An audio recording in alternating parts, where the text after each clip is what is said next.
Hello नमस्कार, मैं इसके सक्सेना आपकी केमिस्ट्री को आसान बनाने के लिए आज हमने 2009 से लेकर 2021 के सभी ऑब्जेक्टिव प्रश्न का हल लेकर आया हूं।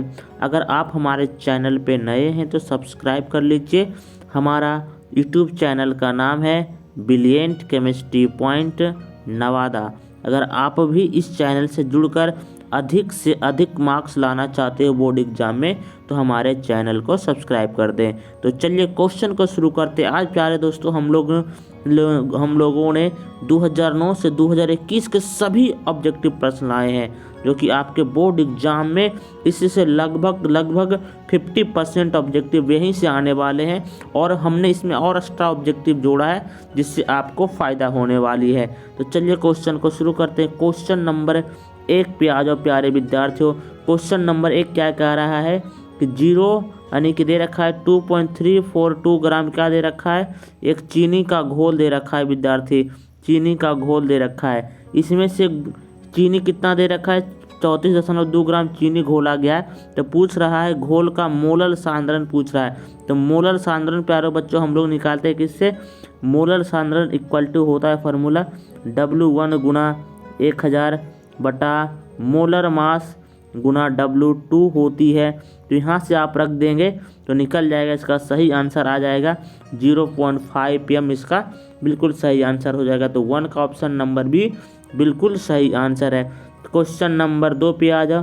क्वेश्चन नंबर 2 क्या कर रहा है, एक कॉम्प्लेक्स दिया है उसमें पूछ रहा है आयरन का संकरण पूछ रहा है। यहाँ पे आयरन का संकरण प्यारे बच्चों यहाँ पे D2sp3 होती है। आयरन का संकरण D2sp3 संकरण होता है यहाँ पे लोहे का। तो ये क्वेश्चन को जरूर याद रखें, ये क्वेश्चन बार बार एग्जाम में पूछे जाते हैं। तो 2 का ऑप्शन नंबर सी बिल्कुल सही आंसर है। चलिए क्वेश्चन नंबर 3 पे आ जाओ। क्वेश्चन नंबर 3 क्या कह रहा है, ज्यूटर आयन बनाने में कौन सामर्थ है। तो ज्यूटर आयन वही बनाएगा जिसमें आपका एमीन ग्रुप दिखे और जिसमें आपको कार्बोक्सिलिक अम्ल दिखे। कार्बोक्सिलिक अम्ल, एमीन ग्रुप, तो यहाँ पे ऑप्शन नंबर डी में दिख रहा है। ये रहा मेरा कार्बोक्सिलिक अम्ल और ये रहा मेरा एमीन ग्रुप। यही 2 ग्रुप मिलकर आपको ज्यूटर आयन बनाने में काम आएगा। तो 3 का ऑप्शन नंबर डी बिल्कुल सही आंसर है। क्वेश्चन नंबर 4 पे आ जाओ विद्यार्थी। क्वेश्चन नंबर 4 क्या कह रहा है, जटिल यौगिक दे रखी है, उसमें से पूछ रहा है इसके कितने संभव समव्यवता होते हैं। इसके 2 समव्यवता होते हैं जटिल यौगिक का। क्वेश्चन नंबर 5 पे आ जाओ। क्वेश्चन नंबर 5 क्या कह रहा है, सांद्र H2SO4 के निर्जलीकरण से निम्न में से कौन 2 ब्यूटीन देता है विद्यार्थी। तो ये 2 ब्यूटीन आपको ब्यूटेनॉल देगा। आप लोग भी साथ साथ में आंसर करते जाएं जिससे आपको फ़ायदा होगा। आप रिवाइज करते चले मेरे साथ। यहाँ पे 2 ब्यूटीन होगा। जल्दी आंसर करिए मेरे विद्यार्थियों, जल्दी आंसर कीजिए। तो यहाँ पे जब आप लोग 2 ब्यूटीन का H2SO4 के साथ निर्जलीकरण कराते हैं तो यहाँ पे 2 ब्यूटेनॉल आपको प्राप्त होता है। तो चलिए क्वेश्चन नंबर 5 का ऑप्शन नंबर सी बिल्कुल सही आंसर है।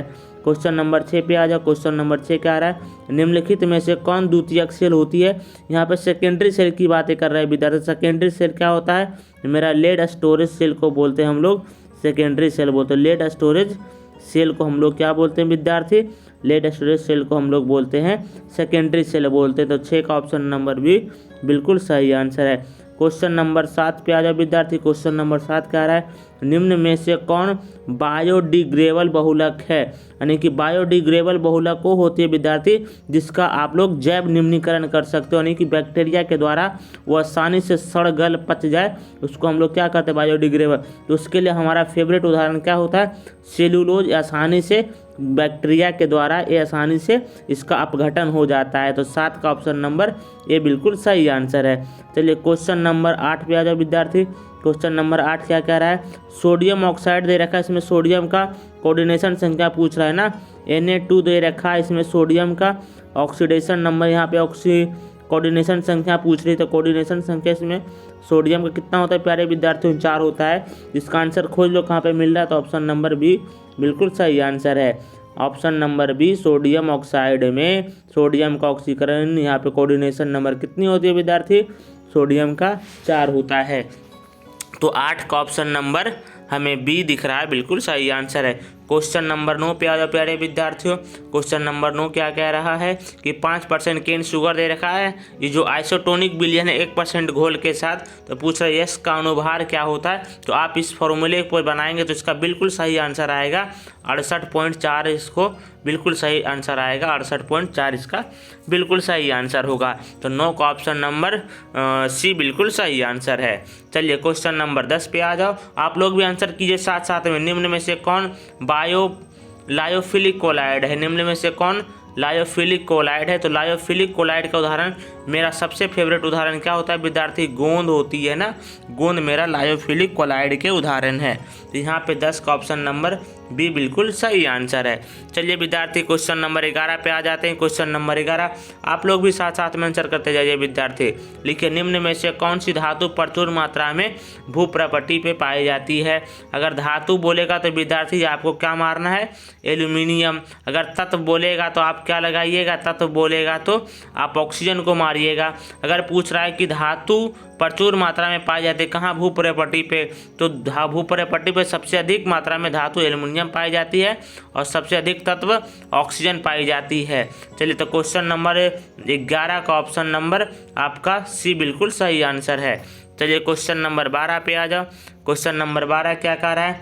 निम्न में से कौन सा सबसे शक्तिशाली ऑक्सीकारक पदार्थ है विद्यार्थी?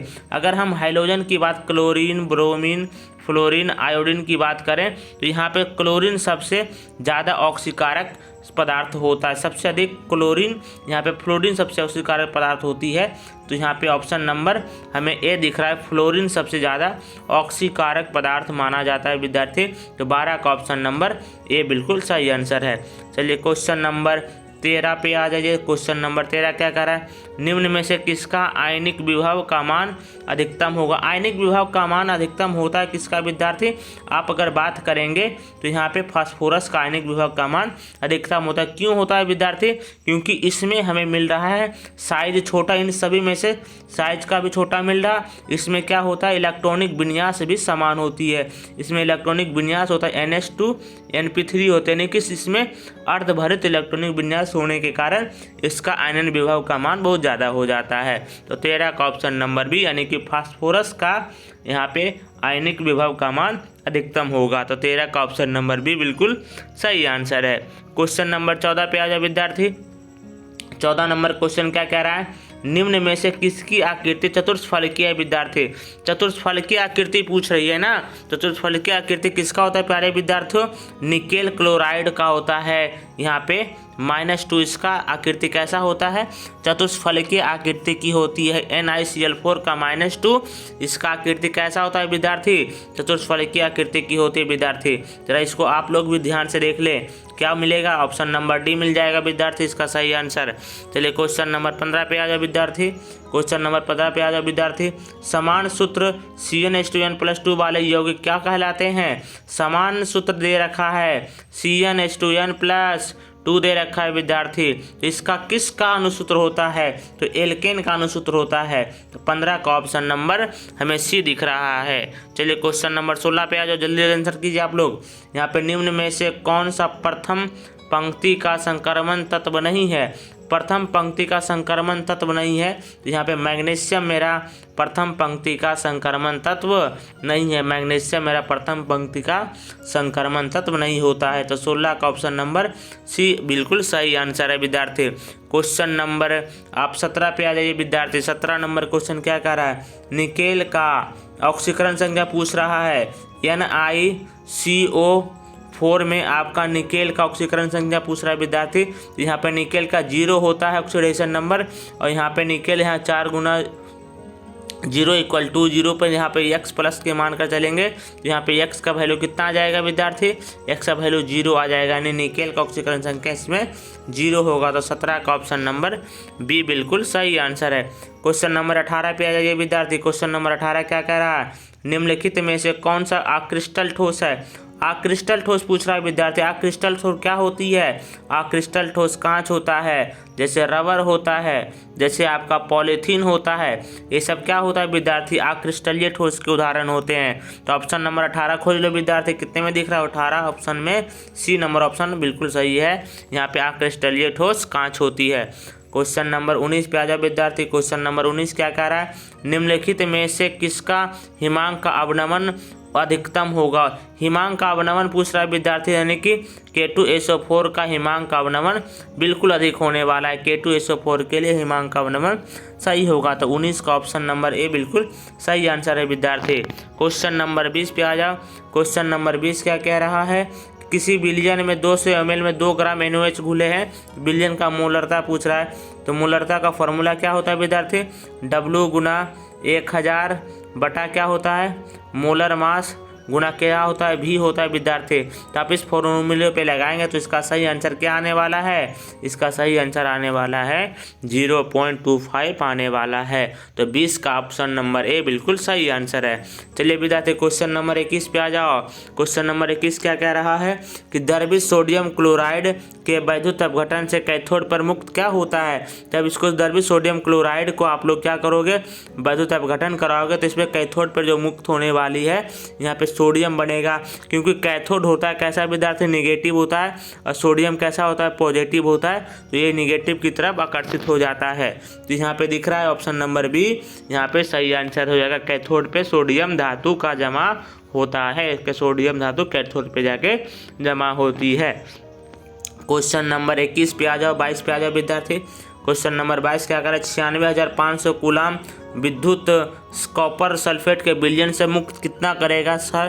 तो यहाँ पे कॉपर कितना मुक्त होगा, तो 31.76 ग्राम कॉपर को ये मुक्त करता है। अगर कॉपर सल्फेट के विलयन में आप 96,500 कूलम धारा देते हो तो 31.76% आपको यहाँ पे मिल जाएगा, कॉपर धातु जमा हो जाएगी। यहाँ पे आइए क्वेश्चन नंबर आपको 23 दिखाते हैं। क्वेश्चन नंबर 23 क्या कह रहा है, क्वेश्चन नंबर 23 क्या कह रहा है, किसी अभिक्रिया का वेग दे रखा है, अभिक्रिया का वेग दे रखा है K = यहाँ पे दे रखा है B के पावर 2 और यहाँ पे A की पावर 2 और B के पावर कुछ नहीं, तो यहाँ 2 है, यहाँ पावर 1 है, तो टोटल कितना आ जाएगा विद्यार्थी, 3 अभिक्रिया की कोटि कितनी हो जाएगी, 3 हो जाएगी आपकी अभिक्रिया की कोटि। तो यहाँ 23 का ऑप्शन नंबर बी बिल्कुल सही आंसर है। क्वेश्चन नंबर 24 पे आ जाओ विद्यार्थी। क्वेश्चन नंबर 24 क्या कह रहा है, निम्नलिखित में से कौन सी धातु प्रकृति में मुक्त अवस्था में पाई जाती है विद्यार्थी।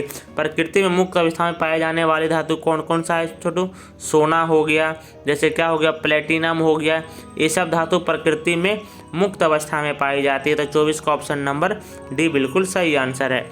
चलिए क्वेश्चन नंबर 25 पे आ जाओ विद्यार्थी। क्वेश्चन नंबर 25 क्या कह रहा है, निम्नलिखित में से कौन हाइड्रोजन बंधन नहीं बनाता है। तो हाइड्रोजन बंधन बनाने वाला विद्यार्थी यहाँ पे नहीं जो होता है वो HCl हाइड्रोजन बंधन यहाँ पे नहीं बनाता है, HCl हाइड्रोजन बंधन नहीं बनाता है प्यारे विद्यार्थी, क्योंकि यहाँ पे क्लोरीन का आकार बड़ा हो जाता है और विद्युत ऋणात्मकता का मान घट जाता है। तो यहाँ 25 का ऑप्शन नंबर सी बिल्कुल सही आंसर है। चलिए क्वेश्चन नंबर 26 पे आ जाओ। हीलियम का मुख्य स्रोत क्या है विद्यार्थी, तो हीलियम का मुख्य स्रोत होता है विद्यार्थी मोनाजाइट, हीलियम का मुख्य स्रोत होता है, मोनाजाइट से हम लोग हीलियम की प्राप्ति करते हैं। तो 26 का ऑप्शन नंबर सी बिल्कुल सही आंसर है।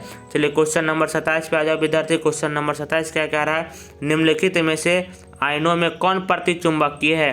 कह रहा है कौन प्रतिचुंबकीय, प्रतिचुंबकीय कहने का मतलब ये पूछ रहा है कि डायामैग्नेटिक कौन, यानी कि जिसमें n बराबर 0 इलेक्ट्रॉन हो, यानी कि अनपेयर इलेक्ट्रॉन की संख्या किसमें 0 होगी। तो यहाँ पे ऑप्शन नंबर डी में मेरा दिख रहा है कि इसमें अनपेयर इलेक्ट्रॉन की संख्या जिंक 2+ में अनपेयर इलेक्ट्रॉन की संख्या 0 होती है। तो 27 का ऑप्शन नंबर डी बिल्कुल सही आंसर है। चलिए क्वेश्चन नंबर आप 28 पे आ जाइए।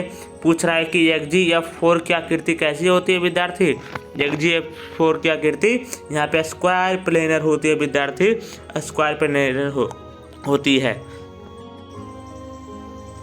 यहाँ पे XgF4 की आकृति कैसी होती है विद्यार्थी, XgF4 की आकृति स्क्वायर प्लेनर होती है। यहाँ पे 28 का ऑप्शन नंबर बी बिल्कुल सही आंसर है। चलिए क्वेश्चन नंबर 29 पे आ जाओ। निम्नलिखित में से सबसे प्रबल लिविस अम्ल की बात कर रहा है ना, सबसे प्रबल लिविस अम्ल क्या होगा, जब साइज बढ़ता जाता है हैलोजन का तो उसका लिविस अम्ल ज़्यादा हो जाता है। तो Bi3 का हमें लिविस अम्ल की प्रबलता ज़्यादा देखने को मिलती है, क्योंकि यहाँ पे आयोडीन का साइज बड़ा हो जाता है, ब्रोमीन का साइज छोटा हो जाता है। तो यहाँ पे 29 का ऑप्शन नंबर डी बिल्कुल सही आंसर है विद्यार्थी। क्वेश्चन नंबर 30 पे आ जाओ विद्यार्थी। क्वेश्चन नंबर 30 क्या कह रहा है, रासायनिक अभिक्रिया का साम्य स्थिरांक Kp निर्भर करता है। रासायनिक अभिक्रिया में जो होता है विद्यार्थी Kp जो सिर्फ निर्भर करता है किस पर निर्भर करता है, ताप पर निर्भर करता है। Kp सिर्फ और सिर्फ ताप पर निर्भर करता है। तो यहाँ ऑप्शन नंबर सी बिल्कुल सही आंसर है। चलिए क्वेश्चन नंबर 31 पे आ जाओ विद्यार्थी। क्वेश्चन नंबर 31 क्या कह रहा है, निम्नलिखित में से कौन सा धातु साधारण ताप पर द्रव अवस्था में होती है। यहाँ पे धातु पूछ रहा है विद्यार्थी, तो धातु में द्रव में कौन अवस्था में रहता है, मरकरी रहता है। अगर यही पूछता आपसे अधातु तो यहाँ पे क्या लिखते हैं आप लोग, ब्रोमीन लिखते हैं ना विद्यार्थी। ब्रोमीन होता है अधातु जो द्रव अवस्था में होता है, और धातु होता है जो द्रव अवस्था में पाया जाता है। यहाँ पे धातु की बात किया है विद्यार्थी, धातु की बात किया है तो ये द्रव अवस्था में पाया जाता है, इसको हम लोग क्या बोलते हैं, पारा बोलते हैं। तो 31 का ऑप्शन नंबर बी बिल्कुल सही आंसर। क्वेश्चन नंबर 32 पे आ जाओ विद्यार्थी। क्वेश्चन नंबर 32 क्या कह रहा है, निम्नलिखित में से सबसे कम भास्मिक कौन है। यहाँ पे सबसे कम भास्मिक होता है Ni3, ये सबसे कम भास्मिक होता है विद्यार्थी। Ni3 सबसे कम भास्मिक होता है, सबसे कम भास्मिक होता है। 32 का ऑप्शन नंबर सी बिल्कुल सही आंसर है। चलिए क्वेश्चन नंबर 33 पे आ जाओ। 33 पे आंसर क्या कह रहा है, H2SO4 क्या है। H2SO4 क्या है विद्यार्थी, यहाँ पे H2SO4 एक भस्म अम्ल है ना। यहाँ पे H2SO4 तो एक अम्ल होती है, आप सभी को पता है ये द्विभास्मिक अम्ल होता है। यहाँ पे 33 का ऑप्शन नंबर ए बिल्कुल सही आंसर है। क्वेश्चन नंबर 34 पे आ जाए विद्यार्थी। क्वेश्चन नंबर 34 क्या कह रहा है, निम्न में से कौन हरात होता है। हरात होता क्या होता है विद्यार्थी, FeSO4 होता है। .7H2O को हम लोग क्या बोलते हैं, हरात होता बोलते हैं। FeSO4.7H2O को हम लोग हरात होता बोलते हैं। तो ऑप्शन नंबर ए बिल्कुल इसका सही आंसर है। चलिए क्वेश्चन नंबर 35 पे आ जाओ। क्वेश्चन नंबर 35 क्या कह रहा है कि किस ग्रुप के तत्व को संक्रमण तत्व कहा जाता है। अब किस ग्रुप के तत्व को, तो हमें पता है विद्यार्थियों की डी ब्लॉक के जो तत्व होते हैं इसी को हम लोग क्या बोलते हैं, इसको हम लोग क्या बोलते हैं, संक्रमण तत्व बोलते हैं विद्यार्थी। इसको हम लोग क्या बोलते हैं, संक्रमण तत्व बोलते हैं। तो 35 का ऑप्शन नंबर डी बिल्कुल सही आंसर है। हमें यहाँ पे डी ब्लॉक को हम लोग संक्रमण तत्व के नाम से जानते हैं। तो चलिए क्वेश्चन नंबर 35 का तो ऑप्शन नंबर डी सी सही हो गया। चलिए ऑप्शन नंबर यहाँ पे देखते हैं। क्वेश्चन नंबर आप देखिए 36 देखिए जरा क्या कह रहा है कि सल्फाइड अयस्क का समारण किस विधि से किया जाता है। तो यहाँ पे फेन प्लवन विधि द्वारा सल्फाइड अयस्क का हम लोग सांद्रण करते हैं। सल्फाइड अयस्क का सांद्रण हम लोग फेन प्लवन विधि द्वारा किया जाता है। तो 36 का ऑप्शन नंबर ए बिल्कुल सही आंसर है। चलिए क्वेश्चन नंबर आ जाइए 37 पे। सोडियम आवर्त सारणी के किस ग्रुप का सदस्य है। तो सोडियम विद्यार्थी ग्रुप ए का सदस्य होता है ना। ग्रुप ए में जो एलिमेंट्स होते हैं विद्यार्थी, ग्रुप ए में होता है क्या होता है, लिथियम होता है, सोडियम होता है, पोटासियम होता है, रेबिडियम होता है इत्यादि धातु किस ग्रुप में आते हैं, 1A ग्रुप में आते हैं। तो 1A ग्रुप में आपका सोडियम भी शामिल होता है। तो सोडियम 1A ग्रुप के तत्व होते हैं। तो 37 का ऑप्शन नंबर ए बिल्कुल सही आंसर है। चलिए क्वेश्चन नंबर 38 पे आ जाओ। क्वेश्चन नंबर 38 क्या कह रहा है कि भू प्रॉपर्टी पर सर्वाधिक मात्रा में पाए जाने वाला तत्व क्या है। तो तत्व की बात किया तो यहाँ पे सिलिकॉन होता है। देखो विद्यार्थी हमको समझाते हैं, सबसे ज़्यादा तत्व कौन सा पाया जाता है, ऑक्सीजन, उसके बाद क्या पाया जाता है, सिलिकॉन, उसके बाद क्या पाया जाता है, एल्यूमिनियम। तो यहाँ पे ऑक्सीजन नज़र ही नहीं आ रहा है विद्यार्थी। तो आपका सही आंसर किस पे जाना चाहिए था, सिलिकॉन पे जाना चाहिए था। अगर सिलिकॉन भी नहीं होता तो आपका सही आंसर एल्यूमिनियम पर जाना चाहिए था। लेकिन ये साफ सुथरा बोला है कि कौन सा तत्व पूछ रहा है ना। तो ऑक्सीजन तो दिख नहीं रहा, यहाँ पे सिलिकॉन ऑप्शन में दिख रहा है। तो आपका आंसर नंबर यहाँ पे ए बिल्कुल सही आंसर हो जाएगा।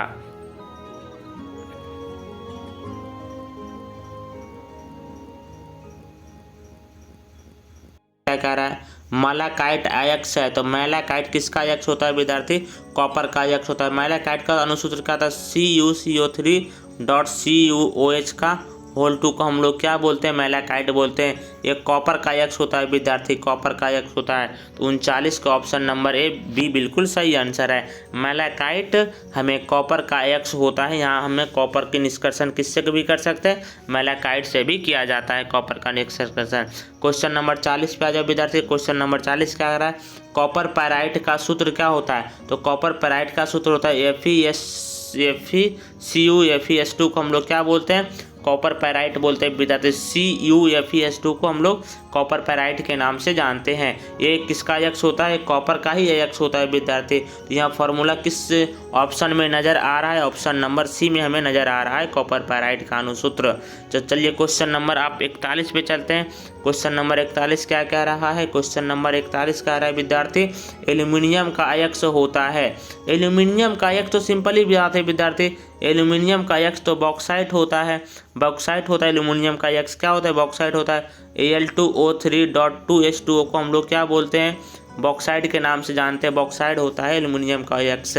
तो ये हमने तो पहले से पढ़ रखा है। तो यहाँ 41 का ऑप्शन नंबर ए बिल्कुल सही आंसर है। चलिए क्वेश्चन नंबर 42 पे आ जाओ विद्यार्थी। क्वेश्चन नंबर 42 क्या कह रहा है? क्वेश्चन नंबर 42 कह रहा है K4Fe-CN6 है। ये क्या है पूछ रहा है? किस प्रकार का यौगिक है? तो आपको यहाँ पे देखना है कि ये कॉम्प्लेक्स कंपाउंड है विद्यार्थी। एक कॉम्प्लेक्स कंपाउंड है जिसको आप हिंदी में क्या बोलते हो? जटिल लवण बोलते हो। जटिल लवण है यहाँ पे जो बड़ी ब्रैकेट में जो भी कंपाउंड होते हैं उसको हम लोग जटिल लवण के नाम से जानते हैं। यहाँ 42 का ऑप्शन नंबर हमें बी बिल्कुल सही नज़र आ रहा है विद्यार्थी। चलिए क्वेश्चन नंबर 43 पे आ जाओ विद्यार्थी। क्वेश्चन नंबर 43 क्या कह रहा है? एल्कीन का समान सूत्र क्या कह रहा है विद्यार्थी? एल्कीन का समान सूत्र आप बचपन से पढ़े CnH2n को क्या बोलते हैं? एल्कीन बोलते हैं विद्यार्थी। यही तो एल्कीन का समान सूत्र होता है। CnH2n को हम लोग एल्कीन का समान सूत्र कहते हैं। तो ऑप्शन नंबर हमें दिख रहा है ए बिल्कुल सही आंसर है। चलिए क्वेश्चन नंबर 44 पे आ जाओ विद्यार्थी। क्वेश्चन नंबर 44 क्या कह रहा है? एथेन में कार्बन का संकरण क्या होता है? एथेन विद्यार्थी 2 कार्बन को बोलते हैं। इसके सभी जगह क्या होता है? हाइड्रोजन होता है। तो यहाँ इथेन में हर एक कार्बन 4 सिग्मा बंधन के साथ जुड़े होती है। तो यहाँ 4 सिग्मा बंधन यानी कि sp3 हाइब्रिडाइजेशन इसमें पाया जाता है। तो यहाँ पे 44 का ऑप्शन नंबर कहाँ पे दिख रहा है? ऑप्शन नंबर ए में ही नज़र आ रहा है। sp3 संकरण वाला कार्बन इथेन में भी होते हैं। यानी कि सभी एल्केन परिवार में जो भी कार्बन होते हैं उसका संकरण मिलता है मेरे को sp3 एल्केन परिवार का विद्यार्थी, एल्केन परिवार का। क्वेश्चन नंबर 45 पे आ जाओ। क्वेश्चन नंबर 45 क्या कह रहा है? कैल्शियम फॉर्मेट का सूक्ष्म आश्वासन देता है। कैल्शियम फॉर्मेट का जब हम इसको गर्म करते हैं विद्यार्थी, कैल्शियम फॉर्मेट को जब हम लोग गर्म करते हैं तो हमें क्या मिलता है विद्यार्थी? जब इसको गर्म करते हैं तो हमें मिलता है क्या? यहाँ पे मिलता है फॉर्मल्डिहाइड मिलता है। फॉर्मल्डिहाइड मिलता है हमें, फॉर्मल्डिहाइड मिलता है कैल्शियम फॉर्मेट को जब हम लोग गर्म करते हैं। तो 45 का ऑप्शन नंबर ए बिल्कुल सही आंसर है। 45 के बाद 46 पे आ जाओ विद्यार्थी। 46 क्या कह रहा है? समान तापमान एवं दाब पर किसी गैस के 1 मोल का आयतन पूछ रहा है ना। पूछ रहा है कि आप NTP पे बताइए गैस का आयतन कितना होता है। ये तो 22.4 लीटर होता है विद्यार्थी। NTP पे किसी गैस का मोल कितना आयतन के बराबर होता है? तो यहाँ पे 22.4 लीटर के बराबर होता है। तो 46 का ऑप्शन नंबर बी बिल्कुल सही आंसर है विद्यार्थी। यहाँ क्वेश्चन नंबर 47 पे आ जाओ विद्यार्थी। क्वेश्चन नंबर 47 क्या कह रहा है? एवोगाड्रो संख्या पूछ रहा है विद्यार्थी। एवोगाड्रो संख्या कितना? तो 0.6023 गुना 10 के पावर 23 को हम लोग क्या बोलते हैं विद्यार्थी? इसी को हम लोग क्या बोलते हैं? एवोगाड्रो संख्या बोलते हैं विद्यार्थी। तो यहाँ पे एवोगाड्रो संख्या यहाँ पे होता है 6.023 इंटू 10 के पावर 23 को हम लोग एवोगाड्रो संख्या के नाम से जानते हैं। तो 47 का ऑप्शन नंबर बी बिल्कुल सही आंसर है। क्वेश्चन नंबर 48 पे आ जाओ विद्यार्थी। क्वेश्चन नंबर 48 क्या कह रहा है? इथाइन में पाई बंधन की संख्या होती है। तो इथाइन में कार्बन के बीच में हमें त्रिबंधन नजर आता है इथाइन में छोटू। और यहाँ पे एक हाइड्रोजन इधर, एक हाइड्रोजन होता है, एक हाइड्रोजन इधर होता है प्यारे विद्यार्थियों। तो इसमें ट्रिपल बंध में हमें 2 पाई बंधन नजर आता है, 1 सिग्मा बंधन नजर आता है। इसमें पाई बाउंड पूछा ना, तो पाई बाउंड कितना नजर आ रहा है विद्यार्थी? 2 पाई बाउंड होती है। तो 48 का ऑप्शन नंबर बी बिल्कुल सही आंसर है। चलिए क्वेश्चन नंबर 49 पे आ जाओ विद्यार्थी। क्वेश्चन नंबर 49 क्या कह रहा है? आधुनिक आवर्त सारणी किसने बनाया है? तो आधुनिक आवर्त सारणी तो हम जानते हैं कि मोसले ने बनाया है, लेकिन ऑप्शन में कहीं मोसले नजर नहीं आ रहा है। यहाँ डोबनियर दे रखा है, मेंडलिफ दे रखा है, मेंडल दे रखा है, यहाँ मोसले दिया ही नहीं है। तो 39 का ऑप्शन नंबर, यहाँ पे 49 का ऑप्शन नंबर हमें डी बिल्कुल सही आंसर लग रहा है। इनमें से कोई नहीं होगा विद्यार्थी।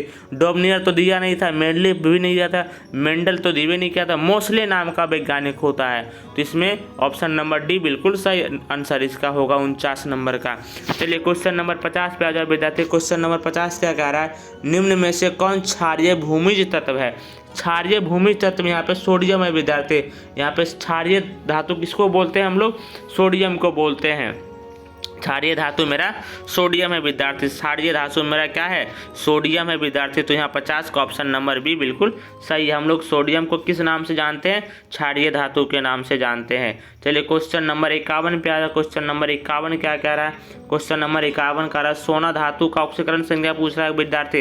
यहाँ पे सोना धातु का ऑक्सीकरण संख्या कितना होता है विद्यार्थी, +1 होता है। हमेशा सोना का धातु का ऑक्सीकरण संख्या +1 होता है विद्यार्थी। तो ऑप्शन नंबर ए में इसका बिल्कुल सही आंसर नजर आ रहा है। तो हमें 51 का ऑप्शन नंबर ए बिल्कुल सही आंसर। क्वेश्चन नंबर 52 पे आ जाओ विद्यार्थी। क्वेश्चन नंबर 52 क्या कह रहा है, निम्नलिखित में से कौन लायोफिलिक क्लोराइड है। लायोफिलिक क्लोराइड है उसको बोलते हैं विद्यार्थी जो द्रव के साथ स्नेह रखता हो, है ना, जो द्रव के साथ स्नेह रखता है। उसका उदाहरण क्या होता है विद्यार्थी, हमें गोंद दिखता है, उसका उदाहरण क्या है, गोंद मेरा क्या है विद्यार्थी, गोंद मेरा हमें लायोफिलिक क्लोराइड के उदाहरण नजर आते हैं। गोल्ड मेरा लायोफिलिक क्लोराइड के उदाहरण नजर आते हैं। तो 51 का ऑप्शन नंबर बी बिल्कुल सही आंसर है। आ जाओ विद्यार्थी क्वेश्चन नंबर 53 पे आ जाओ। क्वेश्चन नंबर का प्रथम कोटि अभिक्रिया के लिए टी हाफ पूछ रहा है। प्रथम कोटि अभिक्रिया के लिए टी हाफ का मान कितना होता है, 0.693/K होता है। ये होता है प्रथम कोटि अभिक्रिया के लिए वेग से। यहाँ पे टी हाफ का मान अर्ध जीवन काल पूछ रहा है। टी हाफ कितना बनता है प्रथम कोटि के लिए, तो 0.693 को हम लोग क्या बोलते हैं, टी हाफ का मान बोलते हैं। तो ऑप्शन नंबर बी में दिख रहा है 53 का ऑप्शन नंबर बी बिल्कुल सही आंसर है। क्वेश्चन नंबर 54 पे आ जाओ विद्यार्थी। क्वेश्चन नंबर 54 क्या कह रहा है, फैराडे का विद्युत अपघटन नियम निम्न में से किससे संबंधित है। फैराडे का विद्युत अपघटन का नियम इलेक्ट्रोलाइट के समतुल्य भार से होती है विद्यार्थी। जो मेरा इलेक्ट्रोलाइट है उसका समतुल्य भार लेना है आपको, समतुल्य भार से संबंधित होता है, इलेक्ट्रोलाइट का समतुल्य भार से संबंधित होता है विद्युत अपघटन के नियम से। आप लोग इसको पढ़े होंगे आप लोग यहाँ पे। तो 54 का ऑप्शन नंबर डी बिल्कुल सही आंसर है। क्वेश्चन नंबर 55 पे आ जाओ विद्यार्थी। क्वेश्चन नंबर 55 क्या कह रहा है, सीनेवार किसका अयस्क है। सीनेवार आपको पता है विद्यार्थी कि मरकरी को अयस्क को हम लोग क्या बोलते हैं, सीनेवार बोलते हैं। सीनेवार किसका अयस्क है, तो यहाँ पे HGS को हम लोग क्या बोलते हैं, सीनेवार कहते हैं। यहाँ पे HGS का अनुसूत्र पूछा है तो HGS होगा। तो 55 का ऑप्शन नंबर ए बिल्कुल सही आंसर। क्वेश्चन नंबर 56 पे आ जाओ। क्वेश्चन नंबर 56 क्या कह रहा है, परमाणु द्रव्यमान बराबर होते हैं, किसके बराबर होते हैं, परमाणु द्रव्यमान बराबर होते हैं। तो आपको पता है कि इसमें परमाणु द्रव्यमान में न्यूट्रॉन प्लस क्या होता है, प्रोटॉन का सम होता है। तो यहाँ न्यूट्रॉन की संख्या होती है, प्रोटॉन की संख्या को हम लोग क्या बोलते हैं, परमाणु द्रव्यमान का योग बोला जाता है। तो 56 का ऑप्शन नंबर सी बिल्कुल सही आंसर दिख रहा है। चलिए क्वेश्चन नंबर कितने पे है विद्यार्थी, 57 नंबर क्वेश्चन पे आ जाओ। 57 नंबर क्वेश्चन का, बिना बुझा हुआ चूना को जब जल में डाला जाता है तो अभिक्रिया कैसी होती है विद्यार्थी, तो अभिक्रिया क्या होती है विद्यार्थी, उष्मा क्षेपी होती है। अभिक्रिया में उष्मा बाहर निकलता है विद्यार्थी। बिना बुझा हुआ चूना को आप लोग जब जल में डालते हो तो एक उष्मा क्षेपी अभिक्रिया नजर आती है, उसमें उष्मा बाहर निकलता है विद्यार्थी, उष्मा बाहर निकलते रहता है। तो 57 का ऑप्शन नंबर ये बिल्कुल सही आंसर है। चलिए 58 नंबर क्वेश्चन पे आ जाओ। ये बहुत ही आसान सवाल है। डी ऑर्बिटल का आकार क्या होता है, डी ऑर्बिटल का आकार क्या होता है, तो डी ऑर्बिटल का आकार होता है डम्बल होता है विद्यार्थी, डम्बल आकार का होता है डी ऑर्बिटल, डबल डम्बल जिसको बोलते हैं आप लोग। तो आपको क्या बोलते हो, डबल डम्बल को हम लोग क्या बोलते हैं, डी ऑर्बिटल के आकार होती है, डबल डम्बल के जैसा दिखता है हमें। तो 58 का ऑप्शन नंबर सी बिल्कुल सही आंसर है। 59 नंबर सवाल पे आ जाओ। क्वेश्चन नंबर 59 क्या करें, कपड़ा धोने वाला सोडा होता है। कपड़ा धोने वाला जो सोडा होता है विद्यार्थी उसको हम लोग क्या बोलते हैं, N2CO3.10H2O को हम लोग क्या बोलते हैं, कपड़ा धोने वाला सोडा बोला जाता है। N2CO3.10H2O को कपड़ा धोने वाला सोडा को हम लोग इससे अनुसूचित करते हैं, इसका सूत्र ये होता है विद्यार्थी। तो 59 का ऑप्शन नंबर ये बिल्कुल सही आंसर है। चलिए क्वेश्चन नंबर 60 पे आ जाओ। क्वेश्चन नंबर 60 क्या कह रहा है कि क्षारीय मृदा धातु का इलेक्ट्रॉनिक विन्यास पूछ रहा है। क्षारीय मृदा धातु का इलेक्ट्रॉनिक विन्यास क्या होता है विद्यार्थी, NH2 होता है क्षारीय धातु का इलेक्ट्रॉनिक विन्यास। क्षारीय मृदा धातु का इलेक्ट्रॉनिक विन्यास क्या होता है, NH2 होता है। तो ये ऑप्शन नंबर ए दिख रहा है मेरे को, सही आंसर नजर आ रहा है विद्यार्थी। चलिए क्वेश्चन नंबर 61 पे आ जाओ। क्वेश्चन नंबर 61 क्या कह रहा है, क्वेश्चन नंबर 61 कह रहा है बुझा हुआ चूना कौन है, तो बुझा हुआ चूना हम बोलते हैं कैल्शियम ऑक्साइड को बुझा हुआ चूना बोला जाता है विद्यार्थी। कैल्शियम ऑक्साइड को बुझा हुआ चूना के नाम से जानते हैं। कैल्शियम ऑक्साइड को हम लोग बुझा हुआ चूना के नाम से जानते हैं। तो कैल्शियम ऑक्साइड को बिना बुझा हुआ चूना के नाम से आप लोग जानते हैं। तो 61 का ऑप्शन नंबर ये बिल्कुल सही आंसर है। चलिए क्वेश्चन नंबर 62 पे आ जाओ विद्यार्थी। क्वेश्चन नंबर 62 क्या कह रहा है? बाह्यतम विन्यास दे रखा है। बाह्यतम विन्यास दे रखा है 4s2 3D 6 दे रखा है विद्यार्थी। तो इसके पहले आर्गन होता है, आर्गन 18 और ईदू 20 और 26 तो लोहा का होता है। इलेक्ट्रॉनिक विन्यास बाह्यतम इलेक्ट्रॉनिक विन्यास लोहा का कितना होता है विद्यार्थी? 4s2 और 3D 6 किसका होता है? बाह्यतम इलेक्ट्रॉनिक विन्यास लोहा का होता है विद्यार्थी। ऑप्शन नंबर सी बिल्कुल सही आंसर है 62 का। आइए क्वेश्चन नंबर 63 पे आ जाओ विद्यार्थी। क्वेश्चन नंबर 63 क्या पूछ रहा है? बोरोक्स का रासायनिक नाम पूछ रहा है ना। बोरोक्स का रासायनिक नाम, तो बोरोक्स का अनुसूचित क्या होता है? N2B4O7.10H2O को हम लोग क्या बोलते हैं विद्यार्थी? बोरोक्स बोलते हैं। तो बोरोक्स में आपको क्या नजर आ रहा है कि सोडियम है और 4 को क्या है? बोरेट है ना, टेट्राबोरेट होता है इसका फॉर्मूला। इसका रासायनिक नाम क्या होता है बोरोक्स का? सोडियम टेट्राबोरेट होता है, बोरोक्स का रासायनिक नाम होता है। तो यहाँ पे 63 का ऑप्शन नंबर है बिल्कुल सही आंसर है। यहाँ पे आ जाओ क्वेश्चन नंबर 64 पे आ जाओ विद्यार्थी। क्वेश्चन नंबर 64 क्या कह रहा है? बोरोन विकर्ण संबंध किससे दर्शा रहा है? तो बोरोन विकर्ण संबंध किससे दोहराता है विद्यार्थी? बोरोन है जो विकर्ण संबंध सिलिकॉन से दोहराता है। अगर यही मैं पूछ लूँ कि बेरिलियम बोरोन संबंध किससे दिखाता है? तो एल्यूमिनियम से दिखाता है। लिथियम बोरोन संबंध किससे दिखाता है? तो मैग्नीशियम से दिखाता है विद्यार्थी। आप सभी पॉइंट को याद रखेंगे। बोरोन सिलिकॉन के साथ जाता है, बेरिलियम एल्यूमिनियम के साथ दिखाता है और लिथियम मैग्नीशियम के साथ दिखाता है विद्यार्थी। यहाँ पे बोरोन का पूछा था, बोरोन सिलिकॉन के साथ विकर्ण संबंध दर्शाता है। तो 64 का ऑप्शन नंबर सी बिल्कुल सही आंसर है। 65 नंबर क्वेश्चन पे आ जाओ विद्यार्थी। क्वेश्चन नंबर 65 क्या कह रहा है? ऊष्मा और विद्युत का अच्छा चालक कौन होता है? तो ग्रेफाइट ऊष्मा और विद्युत का अच्छा चालक होता है। ग्रेफाइट ऊष्मा और विद्युत का अच्छा चालक होता है विद्यार्थी। ग्रेफाइट ऊष्मा का अच्छा चालक और विद्युत का भी अच्छा चालक ग्रेफाइट होता है। तो 65 का ऑप्शन नंबर सी बिल्कुल सही आंसर है। क्वेश्चन नंबर 66 पे आ जाओ। 66 का हीरे में कार्बन का संकरण क्या होता है विद्यार्थी? तो हीरा में कार्बन जो होता है वो 4 बॉन्ड के द्वारा जुड़ी होती है। तो इसमें 4 सिग्मा बंधन नजर आएगा और जब 4 सिग्मा बंधन होती है तो हाइब्रिडाइजेशन क्या होता है विद्यार्थी? sp3 होता है। तो यहाँ पे ऑप्शन नंबर ए बिल्कुल सही आंसर है।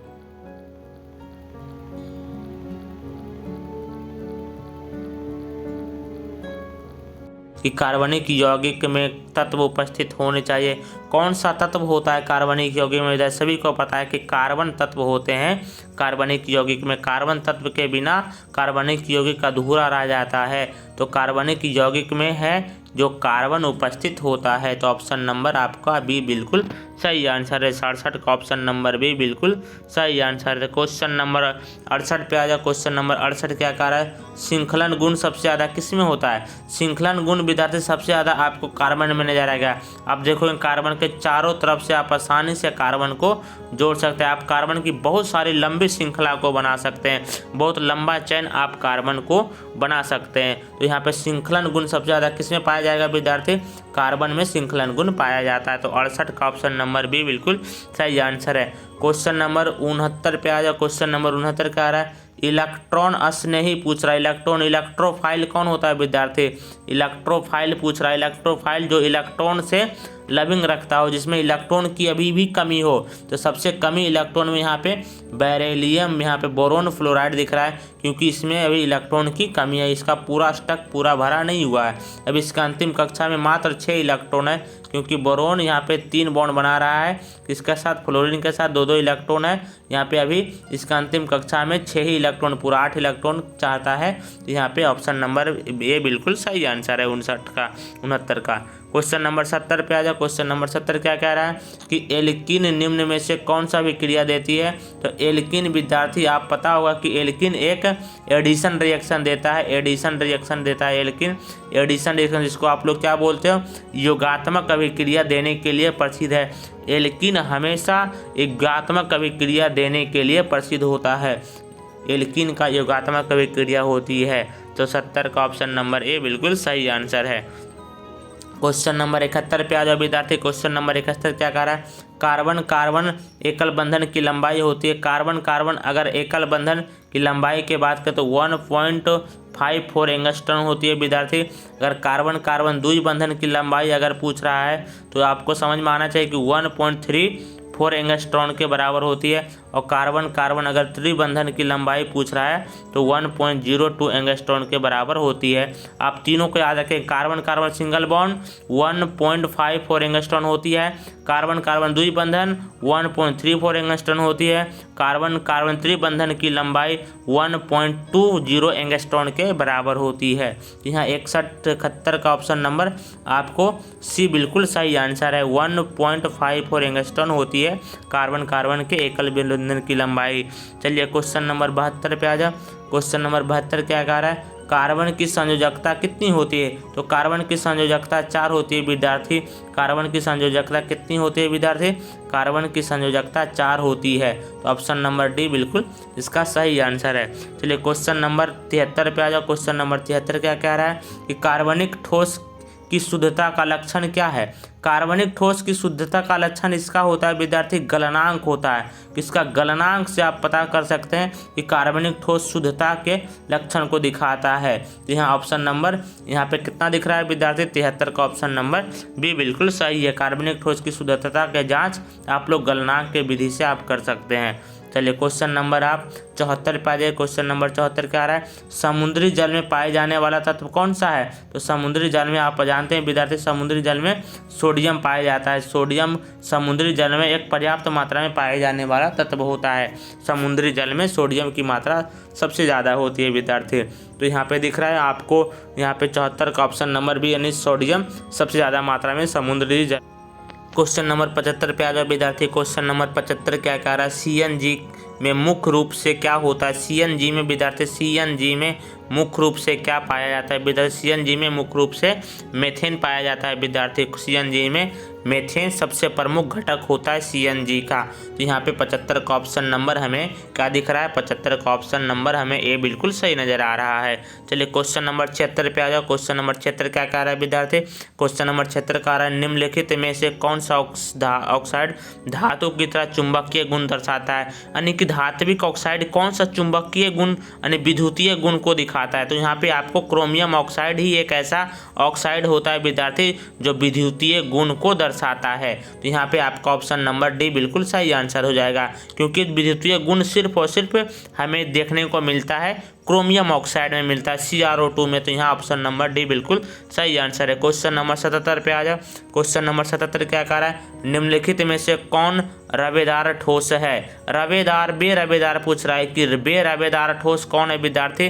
बेरवेदार ठोस आप पढ़ रखे हैं कि बेरवेदार होता है कांच होता है, जैसे रबर होती है। तो आपको कांच दिख रहा है इस ऑप्शन में, कांच इसका बिल्कुल सही आंसर है। 77 का भी बिल्कुल सही आंसर कांच होता है, बेरवेदार ठोस कांच होता है। क्वेश्चन नंबर 68 पे आ जाओ विद्यार्थी। क्वेश्चन नंबर 68 क्या कह रहा है, क्वेश्चन नंबर 68 कह रहा है निम्नलिखित जलीय घोल में किसका क्वथनांक अधिकतम होता है। क्वथनांक किसका अधिकतम होगा विद्यार्थी, तो जिसका बॉन्ड ऑफ फैक्टर का मान अधिकतम होगा। तो बॉन्ड ऑफ फैक्टर यहाँ पे N2SO4 का बहुत ज़्यादा दिख रहा है, क्योंकि ये टूटने के बाद आपको 3 मोल आपको मिल जाएगा, सॉल्यूट मिलेगा, 3 मोल सॉल्यूट यहाँ पे मिलेगा। तो 78 का ऑप्शन नंबर बी बिल्कुल सही आंसर है। चलिए क्वेश्चन नंबर 79 पे आ जाओ। क्वेश्चन नंबर 79 पे आ जाओ।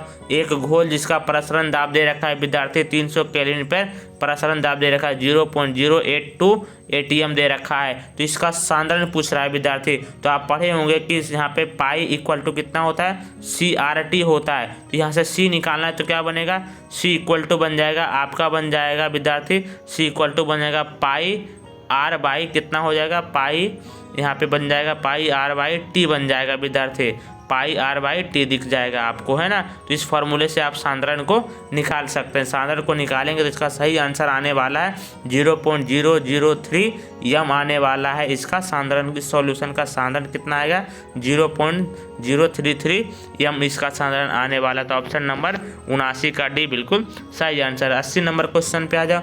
80 नंबर क्वेश्चन क्या कह रहा है कि HCl एवं H2O का स्थिर क्वाथी मिश्रण क्या होते हैं। HCl एवं H2O का स्थिर क्वाथी मिश्रण होता है 20.2% होता है विद्यार्थी, 20.2% पाया जाता है। अस्थिर क्वाथी मिश्रण किसका किसका लेना है विद्यार्थी, HCl का H2O का अस्थिर क्वाथी मिश्रण में आपको 20.2% HCl की मात्रा पाई जाती है। तो 80 का ऑप्शन नंबर डी बिल्कुल सही आंसर है। 81 नंबर सवाल पे आ जाओ। 81 नंबर सवाल क्या कह रहा है, एक फैराडे विद्युत धारा प्रवाहित करने पर प्राप्त मात्रा क्या होती है। एक फैराडे विद्युत धारा जब हम प्रवाहित करते हैं तो यह विद्युत रासायनिक तुल्यांक के बराबर होती है। तो ऑप्शन नंबर सी इसका बिल्कुल सही आंसर है। इसका आंसर नंबर सी बिल्कुल सही आंसर है कि एक फैराडे विद्युत धारा जब प्रवाहित करेंगे तो विद्युत रासायनिक तुल्यांक के बराबर इसका आंसर आने वाला है। क्वेश्चन नंबर 82 पे आ जाओ विद्यार्थी। क्वेश्चन नंबर 82 क्या कह रहा है, क्वेश्चन नंबर 82 कह रहा है, अब ध्यान से क्वेश्चन नंबर 82 को जरा पढ़े। किसी वस्तु के प्रतिक्रिया करने की दर जो निर्भर किस पे करता है, प्रतिक्रिया करने की दर ये सक्रियण भार पर निर्भर करता है विद्यार्थी।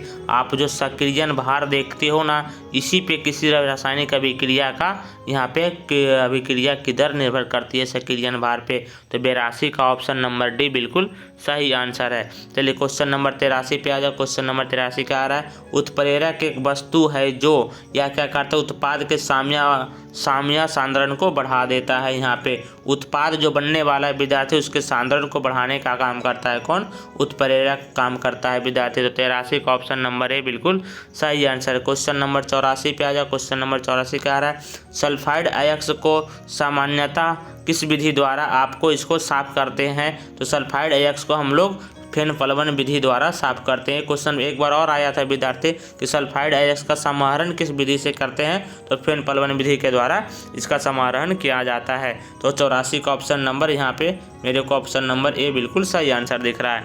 चलिए क्वेश्चन नंबर 85 पे आ जाओ। क्वेश्चन नंबर 85 क्या पूछ रहा है, निम्नलिखित में से कौन त्रिभाषमीय है। तो त्रिभाषीय विद्यार्थी यहाँ पे H3PO4 को हम लोग क्या बोलते हैं, त्रिभाषमीय के नाम से जानते हैं। इसमें 3 गो OH समूह पाया जाता है, त्रिभाषमीय होता है। H3PO4 को हम लोग त्रिभाषमीय बोलते हैं। तो यहाँ 85 का ऑप्शन नंबर डी बिल्कुल सही आंसर है। चलिए क्वेश्चन नंबर 86 पे आ जाओ। क्वेश्चन नंबर 86 क्या कह रहा है, क्वेश्चन नंबर 86 कह रहा है, आपसे जरा ध्यान से देखें कि व्हाइट फास्फोरस अणु में इनमें से क्या सही नहीं है। तो आपको पता होना चाहिए कि व्हाइट फास्फोरस का स्ट्रक्चर इस प्रकार से बनता है विद्यार्थी। व्हाइट फास्फोरस का स्ट्रक्चर आपको इस प्रकार से नज़र आता है। तो इसमें आप गिनेंगे तो 6 PP बॉन्ड नज़र आएगा। इसमें से 4 गो लोन पेयर होगा, यहाँ लोन पेयर होगा, इसके पास लोन पेयर होगा, इस फास्फोरस के पास और नीचे वाला फास्फोरस के पास लोन पेयर पाया जाएगा। तो टोटल इसमें 4 गो लोन पेयर भी होती है। इसके प्रत्येक के पास एंगल कितना होता है विद्यार्थी, 60 डिग्री का कोण बनाता है प्रत्येक फास्फोरस अणु के बीच में। लेकिन इसमें 4 PP बॉन्ड नहीं होता है। यहाँ पे ऑप्शन नंबर बी बिल्कुल गलत लिखा हुआ है इसमें, यानी कि इसमें 6 PP बॉन्ड होती है लेकिन 4 PP बॉन्ड तो हो ही नहीं सकता है। तो 86 का ऑप्शन नंबर बी बिल्कुल सही आंसर है। क्वेश्चन नंबर 87 पे आ जाओ। क्वेश्चन नंबर 87 क्या कह रहा है, निम्नलिखित संक्रमण धातु के आयन जिसका अनुचुंबकीय आघूर्ण अधिकतम हो उसके लिए बाह्यतम इलेक्ट्रॉनिक विन्यास क्या होने चाहिए। तो यहाँ पे चुंबकीय आघूर्ण का फॉर्मूला क्या होता है विद्यार्थी, √N × N+2 होता है इसका फॉर्मूला। यहाँ N क्या होता है, अनपेयर इलेक्ट्रॉन की संख्या, और अधिकतम N का मान आप कितना यहाँ पे ले सकते हो, 5 ले सकते हो यहाँ पे N का मान। तो यहाँ पे D5 दिख रहा है विद्यार्थी, यानी कि यहाँ पे अधिकतम अनपेयर इलेक्ट्रॉन संख्या D में कितना हो सकता है, 5 ही हो सकता है अधिकतम अनपेयर इलेक्ट्रॉन की संख्या। तो यहाँ पे 87 का ऑप्शन नंबर ए बिल्कुल सही आंसर है। क्वेश्चन नंबर 88 पे आ जाओ। क्वेश्चन नंबर 88 क्या कह रहा है, एक कॉम्प्लेक्स दे रखा है यहाँ क्रोमियम का उप सह संयोजन संख्या पूछ रहा है विद्यार्थी। तो आपको पता है कि ऑक्जिलेट होता है, क्या मेरा होता है, बाइडेंटेड लिगेंड होता है विद्यार्थी, और एक ऑक्जिलेट 2 कोऑर्डिनेशन बंधन बनाता है। इस प्रकार से यहाँ पे 3 यहाँ पे ऑक्जिलेट है, तो टोटल कितना दिखेगा, 6 यहाँ पे ऑक्सीडेज यहाँ पे आपका उप सहसंयोजन संख्या नजर आएगी। 88 का ऑप्शन नंबर ए, यहाँ पे उप सहसंयोजन संख्या कितना आने वाला है विद्यार्थी, उप सहसंयोजन संख्या आने वाला 88 का 6 आने वाला है। क्वेश्चन नंबर आ जाओ आपके पास 89 नंबर सवाल क्या कह रहा है कि कोबाल्ट का प्रभावी परमाणु संख्या ज्ञात करना। तो प्रभावी संख्या का फॉर्मूला क्या होता है विद्यार्थी, प्रभावी परमाणु संख्या का जो फॉर्मूला होता है विद्यार्थी, प्रभावी परमाणु संख्या का जो फॉर्मूला होता है विद्यार्थी,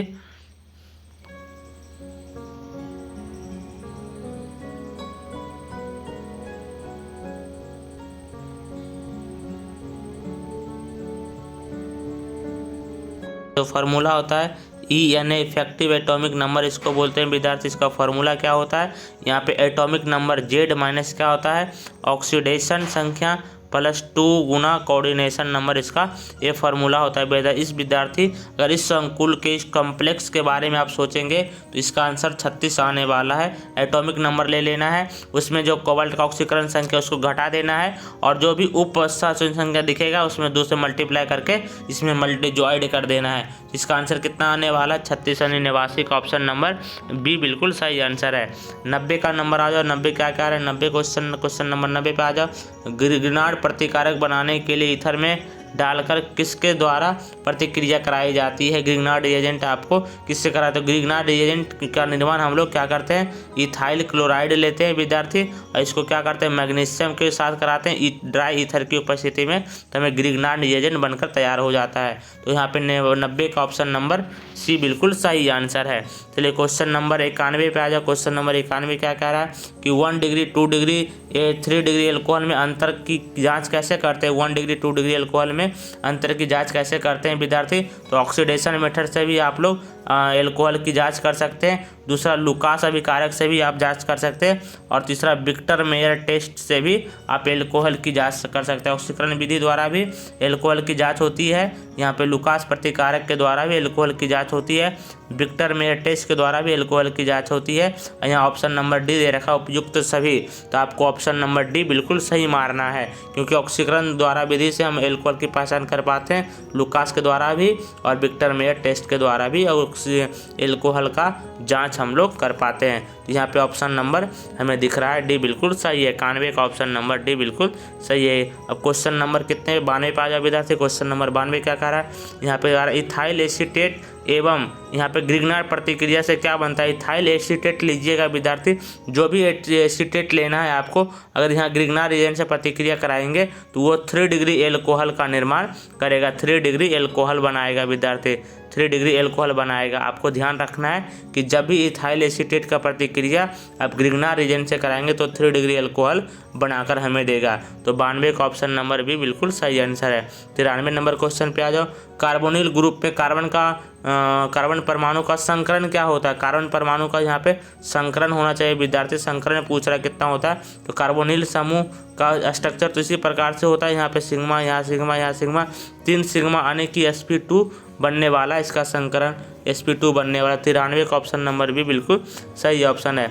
94 नंबर सवाल पे आ जाओ। 94 नंबर क्वेश्चन क्या कार्य निम्नलिखित में से कौन सा कनिजारो रिएक्शन देता है। कनिजारो वो देता है विद्यार्थी जिसमें अल्फा हाइड्रोजन की संख्या नहीं होती है, जिसमें अल्फा हाइड्रोजन नहीं होना चाहिए, जिसमें अल्फा हाइड्रोजन नहीं होना चाहिए। तो ये ऑप्शन नंबर डी भी हमें दिख रहा है, इसके पास अल्फा हाइड्रोजन है ही नहीं है, तो 94 का ऑप्शन नंबर डी बिल्कुल सही आंसर है। क्वेश्चन नंबर 95 पे आ जाओ कि एनिलीन है और एसिटल्डिहाइड प्रतिक्रिया कर क्या बनाता है। एनिलीन और एसिटल्डिहाइड जो बनाता है स्किप बेस बना सकता है विद्यार्थी। 95 का ऑप्शन नंबर डी बिल्कुल सही आंसर है, स्किप बेस बनाता है यहाँ पे आपका 95 का ऑप्शन नंबर डी बिल्कुल सही आंसर है।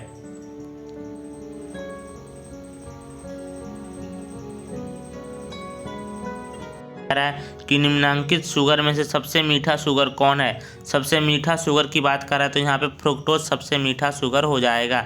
96 का ऑप्शन नंबर हमें डी बिल्कुल सही है। फ्रुक्टोज मेरा सबसे मिठास शुगर होता है, फ्रुक्टोज मेरा सबसे अधिक मीठा होता है।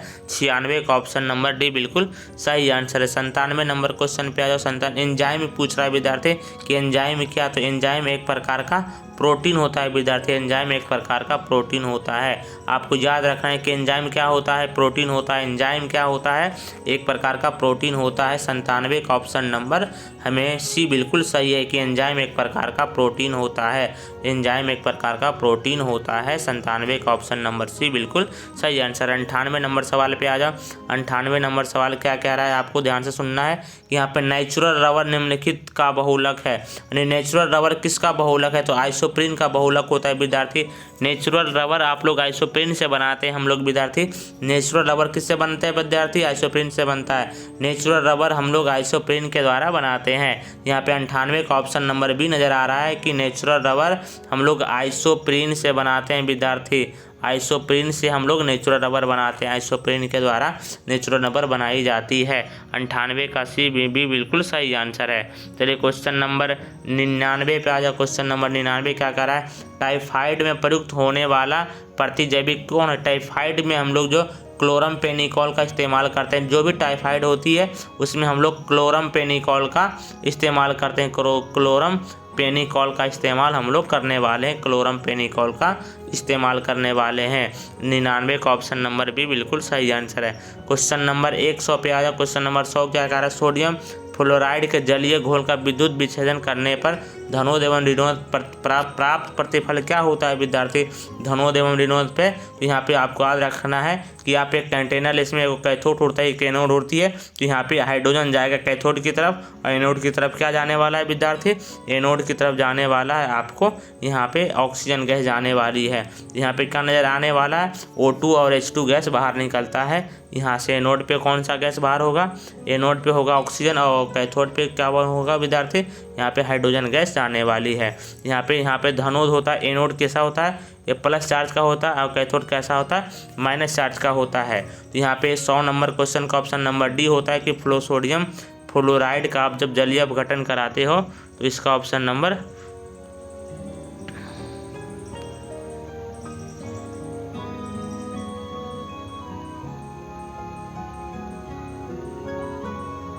क्या कह रहा है? 101 नंबर क्वेश्चन क्या कह रहा है विद्यार्थी? जरा आप आगे बढ़ें। क्वेश्चन नंबर 101 क्या कह रहा है? यहाँ कह रहा है C2 अणु में सिग्मा एवं पाई बंधन की संख्या बताइए। C2 अणु पूछ रहा है विद्यार्थी, C2 अणु में पाई एवं सिग्मा बंधन पूछ रहा था। C2 अणु में सिर्फ और सिर्फ पाई बंधन होती है विद्यार्थी, दोनों का दोनों पाई बंधन होता है। C2 अणु में सिर्फ और सिर्फ पाई बंधन पाया जाता है। तो 101 नंबर क्वेश्चन का आंसर सिर्फ और पाई बंधन होती है, इसमें 2 पाई बंधन पाया जाता है। तो यहाँ पे ऑप्शन नंबर सी बिल्कुल सही आंसर है। 102 नंबर पे आ जाओ। 102 नंबर सवाल क्या कह रहा है? किस अणु का द्विध्रुव आघूर्ण अधिकतम होता है? तो यहाँ पे आपको नजर आना चाहिए कि यहाँ पे BF3 का चुंबकीय यहाँ पे द्विध्रुव आघूर्ण अधिक दिखने वाला है। 102 का ऑप्शन नंबर बी बिल्कुल सही आंसर है। क्वेश्चन नंबर 103 पे आ जाओ। क्वेश्चन नंबर 103 क्या कह रहा है? कि लिथियम क्लोराइड है, सोडियम क्लोराइड है, पोटेशियम क्लोराइड के विलयन का अनंत अनुदा पर समतुल्यांक चालकता पूछ रहा है कि आपसे इक्विवेलेंट कंडक्टेंस पूछ रहा है। तो इक्विवेलेंट कंडक्टेंस इस साइज के डायरेक्टली प्रोपोर्शनल होते हैं, यानी कि कैटायन का साइज जितना ज़्यादा होगा उसका अनंत अनुता पे कंडक्टेंस का मान ज़्यादा होगा। जहाँ पोटेशियम सबसे बड़ा होता है, उसके बाद सोडियम होती है, उसके बाद लिथियम होती है। तो यहाँ पे ऑप्शन नंबर बी बिल्कुल सही आंसर है। चलिए क्वेश्चन नंबर 104 पे आ जाओ। क्वेश्चन नंबर 104 क्या कह रहा है? सिलिका एवं हाइड्रोजन फ्लोराइड के प्रतिक्रिया से क्या बनता है विद्यार्थी? सिलिका यानी SO2 प्लस का हाइड्रोजन फ्लोराइड 2 बार आता है विद्यार्थी, तो बना लेता है क्या? H2SiF6 बनाता है, H2SiF6 बनाता है। तो यहाँ पे ऑप्शन नंबर बी बिल्कुल सही आंसर है। चलिए क्वेश्चन नंबर 105 पे आ जाओ। क्वेश्चन नंबर 105 क्या कह रहा है?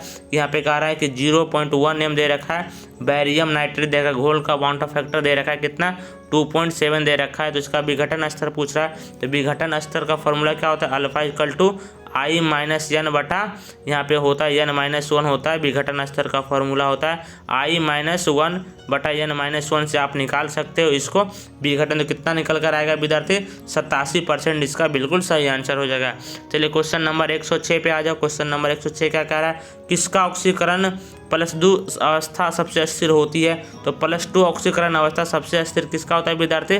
लेड का +2 करण ऑक्सीकरण अवस्था बिल्कुल सही होता है। +2 ऑक्सीकरण अवस्था लेड का बिल्कुल सही होता है। तो यहाँ ऑप्शन नंबर यहाँ पे दिख रहा है मेरे को डी बिल्कुल सही आंसर है। चलिए क्वेश्चन नंबर 107 पे आ जाए। क्वेश्चन नंबर 107 क्या कह रहा है? किस यौगिक का आकृति चतुष्फलकीय आकृति की होती है? तो आपको हमने एक सवाल एक बार फिर आया था कि NiCl4 का होल 2 माइनस को हम लोग क्या बोलते हैं? इसी का आकृति मेरा चतुष्फलकीय होती है विद्यार्थी। NiCl4 की आकृति चतुष्फलकीय होती है विद्यार्थी। तो 107 का ऑप्शन नंबर ए बिल्कुल सही होने वाला है। क्वेश्चन नंबर 108 पे आ जा। कैनिजारो प्रतिक्रिया नहीं दिखलाता है। तो कैनिजारो प्रतिक्रिया जिसमें अल्फा हाइड्रोजन होगा वो कैनिजारो रिएक्शन नहीं दिखाएगा। अल्फा हाइड्रोजन की यहाँ पे होनी चाहिए जिसमें, तो एसिटाल्डिहाइड में अल्फा हाइड्रोजन प्रेजेंट होता है, तो इसीलिए कैनिजारो रिएक्शन नहीं दिखाता है। चलिए क्वेश्चन नंबर 109 पे आ जा। क्वेश्चन नंबर 109 क्या आ रहा है? किस गैस का अवशोषण चारकोल के द्वारा सबसे अधिक होता है। तो इस चारकोल के मेटल सतह पे, यहाँ पे चारकोल के सतह पे अमोनिया गैस का अवशोषण बहुत अधिक होता है। तो अमोनिया गैस बिल्कुल सही आंसर है इसका, अमोनिया गैस बिल्कुल सही आंसर है। तो 109 का ऑप्शन नंबर बी बिल्कुल सही आंसर है। 110 नंबर सवाल पे आ जाओ। 110 नंबर सवाल क्या कह रहा है, यदि यहाँ पे दे रखा है dx/dt दे रखा है ना, यहाँ पे k = H+ आयन का यहाँ पे दे रखा है, तो जब pH का मान घट रहा है ना, 2 से कितना हो रहा है, 2 से 1 जा रहा है pH का मान, तो अभिक्रिया की दर 100 गुना हो जाता है। तो अभिक्रिया की कोटि कितना निकल कर आएगा, अभिक्रिया की कोटि यहाँ पे 2 होने वाली है। 110 का आंसर नंबर बी, यानी कि अभिक्रिया की कोटि कितनी आगे विद्यार्थी, अभिक्रिया की कोटि 2 आने वाली है। क्वेश्चन नंबर 111 पे आ जाओ। क्वेश्चन नंबर 111 क्या कर रहा है, H2PT दे रखा है और Cl6 का विपेक ना पूछ रहा, तो क्या लिखना है, हाइड्रोजन लिखना है यहाँ पे, क्योंकि यहाँ पे ये नेगेटिव कॉम्प्लेक्स है तो प्लेटिनेट लगा देना है। और यहाँ पे हेक्साफ्लोरो, तो हाइड्रोजन हो जाएगा, हेक्साफ्लोरो हो जाएगा प्लेटिनेट, इसका ऑक्सीकरण संख्या कितना है, 4 है। तो यहाँ पे इस 111 का ऑप्शन नंबर ए बिल्कुल सही आंसर है।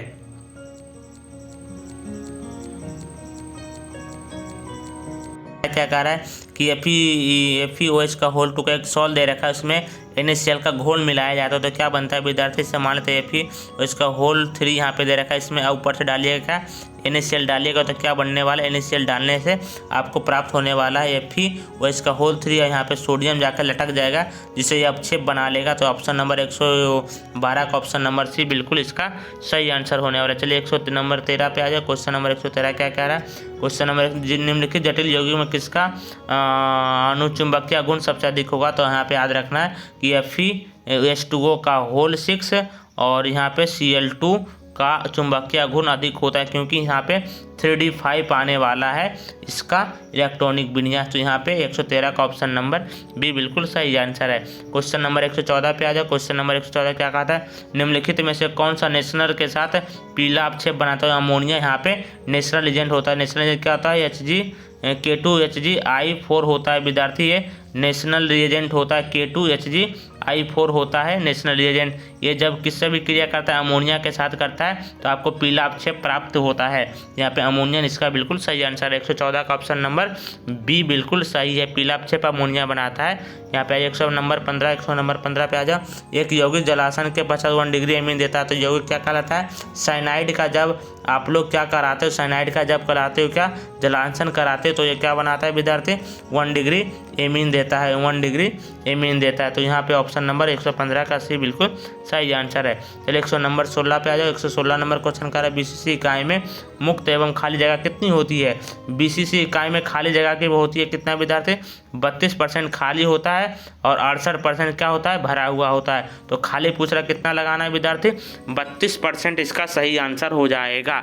यानी कि BCC में खाली स्थान की संख्याएं कितनी होती है, 32% यहाँ पे खाली स्थान होता है। तो 116 का ऑप्शन नंबर ए बिल्कुल सही आंसर है। चलिए क्वेश्चन नंबर 117 पे आ जाओ। एक धातु का रवाकरण हेक्सागोनल क्लोज पैक होता है, तो इस धातु का कोऑर्डिनेशन यानी HCP का कोऑर्डिनेशन नंबर पूछ रहा है, तो इस FCC का कोऑर्डिनेशन नंबर कितना होता है विद्यार्थी, 12 होने वाला है इसका कोऑर्डिनेशन नंबर। तो ऑप्शन नंबर ए बिल्कुल सही आंसर है। चलिए क्वेश्चन नंबर 118 पे आ जाओ। क्वेश्चन नंबर 118 क्या कह रहा है कि विषमत में सबसे स्थायी ऑक्सीकरण अवस्था क्या होती है। विषमत का 2 ऑक्सीकरण अवस्था होती है, एक +5 होता है विद्यार्थी, एक +3 होता है। तो आपको पता होना चाहिए विषमत का ऑक्सीकरण अवस्था जो +3 होता है सबसे ज़्यादा अस्थायी होने वाला है, क्योंकि नीचे जाने पे ऑक्सीकरण संख्या +3 बढ़ जाता है। नीचे जाने पे ग्रुप में आप नीचे जाओगे तो +3 ऑक्सीकरण अवस्था का अस्तित्व क्या होता है, बढ़ जाता है। तो 118 का ऑप्शन नंबर ये बिल्कुल सही आंसर है। क्वेश्चन नंबर 119 पे आ जाओ विद्यार्थी। 119 क्या कह रहा है कि निम्नलिखित में से कौन से जोड़े में क्रमशः चतुष्फलकीय और अष्टफलकीय वॉइड होता है। चतुष्फलकीय और अष्टफलकीय ये होता है HCP और CCP में, यानी HCP होना चाहिए और विद्यार्थी CCP होना चाहिए, यही दोनों में आपको मिलने वाला है। यहाँ पे चतुष्फलकीय वॉइड और अष्टफलकीय वॉइड मिलने वाला है, और किसी में इन दोनों वॉइड नहीं पाए जाते, सिर्फ और सिर्फ HCF में और CCP में ये वॉइड पाए जाते। तो 119 का ऑप्शन नंबर सी बिल्कुल सही आंसर है। 120 नंबर सवाल पे आज 120 नंबर क्वेश्चन क्या कह रहा है, एक फैराडे विद्युत कूलम कितने के बराबर होते हैं? 96,500 कूलम के बराबर होता है। एक फैराडे विद्युत इतना कूलम के बराबर होता है, 96,500 कूलम के बराबर होता है। तो यहाँ पे 120 नंबर सवाल का आंसर भी बिल्कुल सही आंसर है। चलिए 121 पे आ जाए। 121 नंबर क्वेश्चन क्या है? लोहा का मुख्य अयस्क क्या? तो लोहा का मुख्य अयस्क होता है विद्यार्थी हेमाटाइट होता है। हेमाटाइट लोहा का मुख्य अयस्क होता है, हेमाटाइट होता है। तो ऑप्शन नंबर सी बिल्कुल सही आंसर होने वाला है। चलिए 122 नंबर क्वेश्चन पे आ जा। 122 नंबर क्वेश्चन क्या करा? एल्कोहल बनाने में एल्केन के एक हाइड्रोजन को किस ग्रुप द्वारा प्रतिस्थापित किया जाता है? जैसे मान लिया जाए कि एल्केन है मेरा और इससे आपको एल्कोहल बनाना है, तो आप हाइड्रोजन समूह को किसके द्वारा हटाओगे? OH समूह के द्वारा, यानी कि हाइड्रोक्सिल समूह के द्वारा आप हाइड्रोजन को हटाओगे। तो हाइड्रोक्सिल समूह के द्वारा आप हाइड्रोजन को हटाओगे। तो हाइड्रोक्सिल समूह यहाँ पे दिख रहा है। ऑप्शन नंबर ए बिल्कुल सही आंसर है। चलिए क्वेश्चन नंबर 123 पे आ जाओ। क्वेश्चन नंबर 123 क्या कर? संक्रमण तत्वों को और किस नाम से जानते हैं? तो संक्रमण तत्व को हम लोग डी ब्लॉक के नाम से जानते हैं। संक्रमण तत्व को डी ब्लॉक के नाम से जानते हैं। तो 123 का ऑप्शन नंबर डी बिल्कुल सही आंसर है। क्वेश्चन नंबर 124 पे आ जाओ। क्वेश्चन नंबर 124 क्या रहा है? कार्बोहाइड्रेट को जलांशित करने से 3 से 10 मोनोसेकेराइड देता है ना। जब 3 से 10 मोनोसेकेराइड देता है उसको क्या बोलते हैं? डाइसेकेराइड बोलते हैं। डाइसेकेराइड इसको बोलते हैं। तो ऑप्शन नंबर बी बिल्कुल सही आंसर है। चलिए क्वेश्चन नंबर 125 पे आ जाओ। क्वेश्चन नंबर 125 क्या कर रहा है? बूना यन और बूना यस क्या होता है? ये संश्लेषित रबर होती है। बूना यस और बूना यन एक संश्लेषित रबर होता है प्यारे विद्यार्थियों। यहाँ पे ऑप्शन नंबर 125 का भी बिल्कुल सही होने वाला है। चलिए क्वेश्चन नंबर 126 पे आ जाओ कि पेट में अत्यधिक अम्ल को बनने से किससे रोका जाता है? तो प्रत्यय अम्ल के द्वारा आप लोग जो आपके पेट में एसिडिटी होती है उसको कम कर सकते हैं प्रत्यय अम्ल लेकर। प्रत्यय अम्ल एक होता है एंटासिड की तरह काम करता है, जो आपके पेट में जो अम्ल ज़्यादा बन जाता है उसको ये अम्ल को कम करने की कोशिश करता है। यहाँ पे आपका प्रत्यय अम्ल। तो 126 का ऑप्शन नंबर ए बिल्कुल सही आंसर है। चलिए क्वेश्चन नंबर 127 पे आ जाओ। क्वेश्चन नंबर 127 क्या कह रहा है कि यहाँ पे दे रखा है इस यौगिक का उपयोग नाम पूछ रहा है ना। इस यौगिक का उपयोग नाम पूछ रहा है, क्या बनेगा? तो 2 कार्बन है तो इथ लिखेंगे छोटुआ, और इनोइक है तो इनोइक एसिड लिखेंगे, यानी कि इसका सही आंसर आने वाला इथेनोइक अम्ल इसका बिल्कुल सही आंसर है। तो 127 का इथेनोइक अम्ल होगा विद्यार्थी इसका सही आंसर। चलिए क्वेश्चन नंबर 128 पे आ जाओ। क्वेश्चन नंबर 128 क्या कह रहा है विद्यार्थी? क्वेश्चन नंबर 128 क्या कह रहा है? क्वेश्चन नंबर 128 क्या कह रहा है कि सुक्रोज का अनुसूत्र होता है, चीनी का अनुसूत्र क्या होता है? C12H22O11 होता है सुक्रोज का अनुसूत्र। तो यही होने वाला C12H22O11 होता है। तो ये ऑप्शन नंबर बी में हमें नजर आ रहा है। 128 का ऑप्शन नंबर बी बिल्कुल सही आंसर है। चलिए क्वेश्चन नंबर 129 पे आ जाओ। क्वेश्चन नंबर 129 क्या कह रहा है? यहाँ पे दे रखा है CH3 दे रखा है, CH2 दे रखा है, NH2 दे रखा है। इसका नाम पूछ रहा है ना। इसका नाम, इसको क्या बोलते हैं? मिथाइल इथाइल ग्रुप, इसको बोलते हैं एमीन ग्रुप। ये क्या हो जाएगा? इथाइल एमीन हो जाएगा। ऑप्शन नंबर ए बिल्कुल सही आंसर है। इथाइल एमीन हम लोग इसके नाम से जान देते हैं। तो 130 नंबर पे आ जाओ। क्वेश्चन नंबर 130 क्या कह रहा है? आवर्त सारणी के ग्रुप 1 के तत्व को किस नाम से जानते हैं? जब ग्रुप 1 की तत्व आता है विद्यार्थी, ग्रुप 1 की तत्व, तो हम उसको बोलते हैं क्षारीय धातु के नाम से इसको जानते हैं। क्षारीय धातु के नाम से इसको जाना जाता है। ग्रुप 1 के तत्व को क्षारीय धातु के नाम से जाना जाता है। तो 130 का ऑप्शन नंबर ए बिल्कुल सही आंसर है। चलिए क्वेश्चन नंबर 131 पे आ जाओ।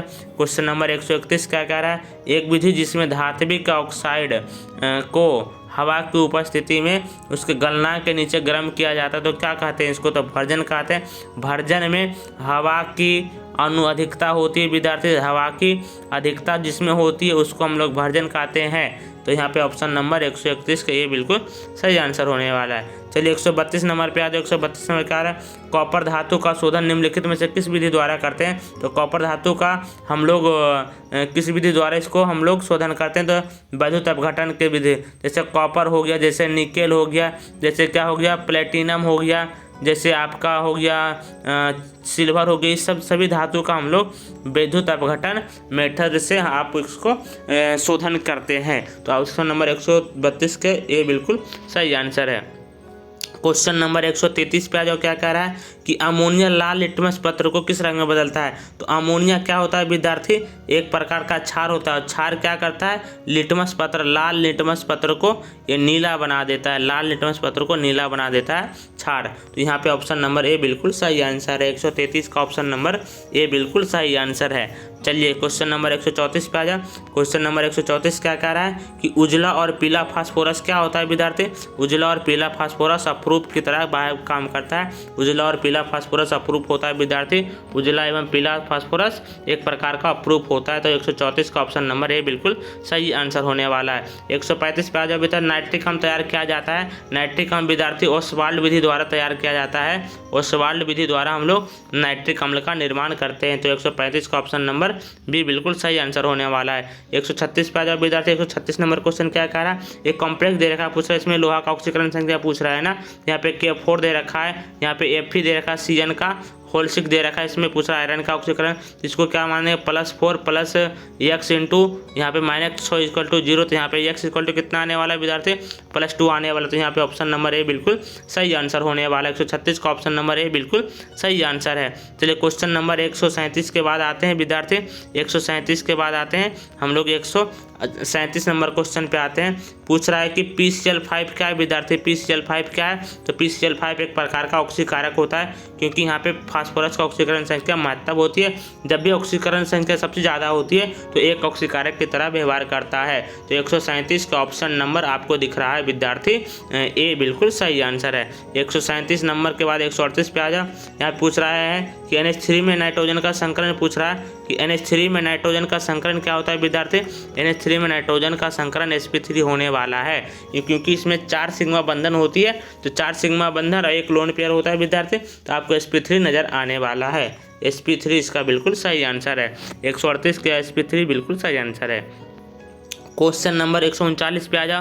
क्वेश्चन नंबर 139 क्या कह रहा है, ओलियम में H2SO4 के साथ और कौन सा अवयव उपस्थित होता है। तो ओलियम विद्यार्थी, ओलियम में H2H2O7 ओलियम होती है, इसमें होता है विद्यार्थी आपको H2SO4 होता है और प्लस होता है SO3 होती है। तो SO3 कहाँ दिख रहा है आपको, यहाँ पे दिख रहा है ऑप्शन नंबर बी में आपको दिख रहा है कि H2SO4 में जब आप लोग SO3 मिला देंगे तो वहाँ पे ओलियम का अणुसूत्र बन जाएगा, ओलियम बन जाएगा आपका। 139 का ऑप्शन नंबर बी बिल्कुल सही आंसर है। 140 नंबर सवाल पे आ जाओ। 140 नंबर क्वेश्चन क्या रहा है, निम्नलिखित में से कौन सी गैस जल पर एकत्रित नहीं की जा सकती है। एकत्रित नहीं की जा सकती। तो H2SO4 को आप लोग जल के सतह पर आप एकत्रित नहीं करते हैं, क्योंकि SO2 + H2O जब मिलता है विद्यार्थी तो ये बना लेता है H2SO3 बना लेता है, जो कि एक अम्ल होता है, क्योंकि एक जल के सतह पर रुक ही नहीं पाएगा, क्योंकि जल के साथ ये दोनों रिएक्शन कर जाता है, जिससे एक अम्ल का निर्माण हो जाता है। तो ये जल के सतह पे कभी भी जमा या एकत्र नहीं किया जा सकता है। तो 140 का ऑप्शन नंबर यहाँ पे सी बिल्कुल सही है, SO2 इसका सही आंसर हो जाएगा। चलिए 141 नंबर क्वेश्चन पे आ जाओ। 141 नंबर क्वेश्चन क्या कह रहा है कि निम्नलिखित में से कौन सा गैस एकल परमाणुक होता है। तो एकल परमाणुक होता है हीलियम हो गया, नियोन हो गया, आर्गन हो गया, जैसे क्रिप्टॉन हो गया, जैसे जेनॉन हो गया, जैसे रेडॉन। ये सभी निष्क्रिय गैस एकल परमाणुक गैस होते हैं, सभी निष्क्रिय गैस। तो हीलियम इसका बिल्कुल सही आंसर हो जाएगा। चलिए 142 नंबर क्वेश्चन पे आ जाओ। 142 नंबर क्वेश्चन क्या कह रहा है, नाइट्रोजन और ऑक्सीजन क्या होते हैं। नाइट्रोजन और ऑक्सीजन क्या होते हैं। तो नाइट्रोजन और ऑक्सीजन अधातु होते हैं विद्यार्थी, अधातु होते हैं। तो ऑप्शन नंबर बी बिल्कुल सही आंसर हो जाएगा। चलिए क्वेश्चन नंबर 143 पे आ जाओ। क्वेश्चन नंबर 143 कह रहा है पॉलीथीन एक बहुलक है किसका। तो पॉलीथीन का निर्माण हम लोग किससे करते हैं विद्यार्थी, इथीन से हम लोग क्या बनाते हैं, पॉलीथीन बनाते हैं इथीन से। तो इथीन क्या है, एक पॉलीथीन का बहुलक है। तो इथीन बिल्कुल सही आंसर हो जाएगा। 143 का ऑप्शन नंबर भी बिल्कुल सही आंसर हो जाएगा। 144 पे आ जाओ कि ज्वर को कम करने के लिए उपयोगी दवा को क्या कहते हैं। जो ज्वर हम कम करते हैं उसको ज्वरनाशी बोलते हैं। ये क्या करता है, शरीर के तापमान को घटा देता है, ज्वरनाशी है ना। तो इसको ज्वरनाशी को हम लोग क्या बोलते हैं, ये शरीर के तापमान को कम करता है, यानी ज्वर को कम करने में ये काम आता है। तो 144 का ऑप्शन नंबर ए बिल्कुल सही आंसर होने वाला है। चलिए क्वेश्चन नंबर 145 पे आ जाओ विद्यार्थी। एल्कोहल का क्रियाशील मूलक पूछ रहा है विद्यार्थी। तो एल्कोहल का क्रियाशील मूलक क्या होता है विद्यार्थी, OH होता है एल्कोहल का क्रियाशील मूलक। यहाँ पे 145 का ऑप्शन नंबर डी बिल्कुल सही आंसर होने वाला है। चलिए क्वेश्चन नंबर 146 पे आ जाओ। क्वेश्चन नंबर 140 क्या कह रहा है, डेटोल का उपयोग किया जाता है। डेटोल का उपयोग हम लोग करते हैं विद्यार्थी संक्रमणकारी में, संक्रमणहारी यानी कि यहाँ पे डिसइंफिशिएंट के रूप में आप काम करते हैं। डेटोल का यानी कि ये जहाँ भी संक्रमण है वहाँ से संक्रमण को कम करने का काम करता है डेटोल। तो यहाँ पे 146 का ऑप्शन नंबर ए बिल्कुल सही आंसर हो जाएगा। चलिए 147 नंबर सवाल पे आ जाओ। 147 नंबर सवाल क्या कह रहा है, H2SO4 है, ये क्या है। H2SO4 एक द्विभाषमिक है विद्यार्थी, एक द्विभाषमिक अम्ल है। ये अम्ल है, कैसा है, द्विभाषमिक अम्ल है, ये द्विभाषमिक अम्ल होता है H2SO4। तो 147 का ऑप्शन नंबर ए बिल्कुल सही आंसर होने वाला है। 148 पे आ जाओ विद्यार्थी। 148 नंबर सवाल क्या कह रहा है कि CH4 में सिग्मा बंधन की संख्या कितना होता है। तो CH4 दे रखा है विद्यार्थी, इसमें पूछ रहा है सिग्मा बंधन की संख्या, तो 1 सिग्मा, 2 सिग्मा, 3 सिग्मा, 4 सिग्मा, यानी टोटल सिग्मा बंधन की संख्या कितनी होती है विद्यार्थी, 4 होती है CH4 में। तो ऑप्शन नंबर ए बिल्कुल सही आंसर होने वाला है। चलिए क्वेश्चन नंबर 149 पे आ जाओ। क्वेश्चन नंबर 149 कह रहा है आवर्त सारणी के द्वितीय आवर्त में तत्वों की संख्या कितनी होती है। तो द्वितीय आवर्त ना, तो प्रथम आवर्त में 2 तत्व होता है, दूसरा आवर्त में 8 तत्व होता है, तीसरा आवर्त में 18 तत्व होता है, चौथा आवर्त में भी 18 होता है, पांचवा आवर्त में 32 होता है और छठा आवर्त में भी 32 एलिमेंट्स होते हैं। तो दूसरा आवर्त में क्या पूछा है विद्यार्थी, दूसरा आवर्त में हमें 8 तत्व नजर आते हैं, दूसरा आवर्त में 8 तत्व होते हैं। तो ऑप्शन नंबर यहाँ पे बी बिल्कुल सही आंसर होने वाला है। 149 का बी होगा बिल्कुल सही आंसर। 150 नंबर पे आ जाओ। 150 नंबर सवाल क्या कह रहा है, यहाँ पे कह रहा है कि शुद्ध जल का pH कितना होता है। तो शुद्ध जल का pH तो कितना होता है विद्यार्थी, 7 होता है, क्योंकि जल क्या होता है विद्यार्थी, जल उदासीन होती है, उदासीन का तो pH मान 7 होता है। तो 150 का आंसर सी, यहाँ पे डी बिल्कुल सही आंसर होने वाला है, यानी कि उदासीन ये बिल्कुल सही आंसर है, 7 pH होगा। चलिए 151 नंबर सवाल पे आ जाओ। 151 क्या कह रहा है, रवेदार ठोस होता है। तो रवेदार ठोस में आपको याद रखना है कि हीरा एक रवेदार ठोस है, जैसे आपको ग्रेफाइट याद रखना है एक रवेदार ठोस होता है, जैसे नमक एक रवेदार ठोस होता है। तो आपको क्या दिख रहा है, हीरा यहाँ पे ऑप्शन में नजर आ रहा है। 151 का ऑप्शन नंबर ए बिल्कुल सही आंसर होने वाला है। चलिए 152 नंबर सवाल पे आ जाओ।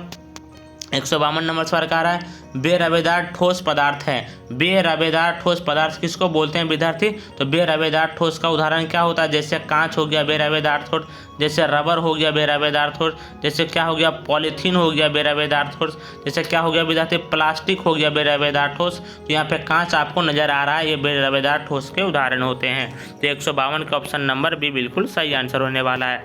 153 पे आ जाओ कि HCP इकाई सेल में परमाणुओं की संख्या कितनी होती है। HCP में पूछ रहा है विद्यार्थी की परमाणुओं की संख्या कितनी होती है। तो HCP में 6 परमाणु होते हैं विद्यार्थी, यहाँ पे परमाणुओं की संख्या पूछ रहा है ना, तो 6 इसका परमाणु की संख्या हो जाएगा। चलिए 153 के बाद आइए 154 नंबर पे आ जाओ। 154 नंबर सवाल क्या कह रहा है, प्रसरण दाब निम्नलिखित में से किस समीकरण द्वारा प्रदर्शित किया था। प्रसरण दाब P = CRT से हम लोग प्रसरण दाब को व्यक्त करते हैं, या P के जगह पे कभी कभी पाई लिखा मिल जाएगा, दोनों सही है। पाई = CRT या P = CRT के द्वारा हम लोग प्रसरण दाब को सूचित करते हैं। तो 154 का ऑप्शन नंबर ए बिल्कुल सही आंसर होने वाला है। चलिए 155 नंबर पे आ जाओ। 155 नंबर सवाल क्या कह रहा है कि पहाड़ों पर जल का क्वथनांक कम हो जाता है, क्योंकि जब पहाड़ पे चढ़ते हैं विद्यार्थी तो वहाँ पे जल का क्वथनांक कम होने के कारण है कि वहाँ दाब बहुत कम हो जाता है, यानी कि दाब पहाड़ पे क्या होता है, घट जाता है। जब दाब घटेगा तो जल का क्वथनांक भी घट जाएगा, क्योंकि जानते हैं कि क्वथनांक होता है ये डायरेक्टली प्रोपोर्शनल होता है प्रेशर के।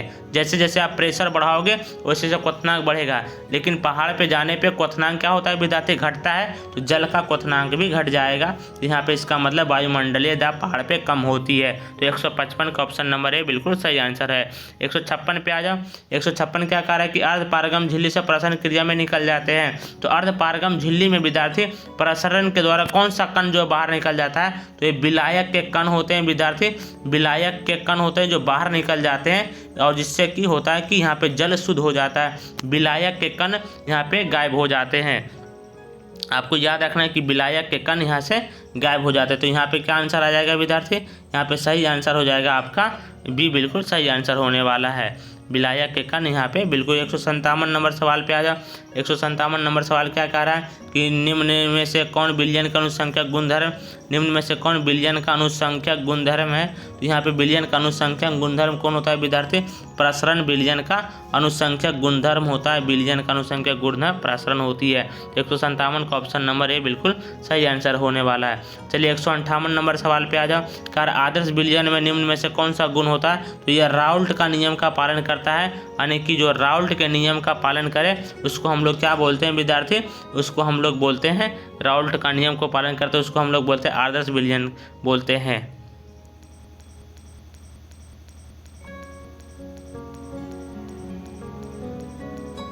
क्वेश्चन नंबर का था गैल्वेनिक सेल में एनोड कैसा होता है विद्यार्थी? गैल्वेनिक सेल में दो बीकर होती है विद्यार्थी, उसमें एक में कैथोड होता है, एक में एनोड होता है। उसमें एनोड जो होता है विद्यार्थी वो वहाँ पे ऋणात्मक होता है, यानी वो निगेटिव होता है, ऋणात्मक होता है। वहाँ पे एनोड का मान कैसा होता है? ऋणात्मक में लिया जाता है गैल्वेनिक सेल के अंदर। तो 159 का ऑप्शन नंबर ए बिल्कुल सही आंसर होने वाला है। 160 नंबर पे आ जाओ।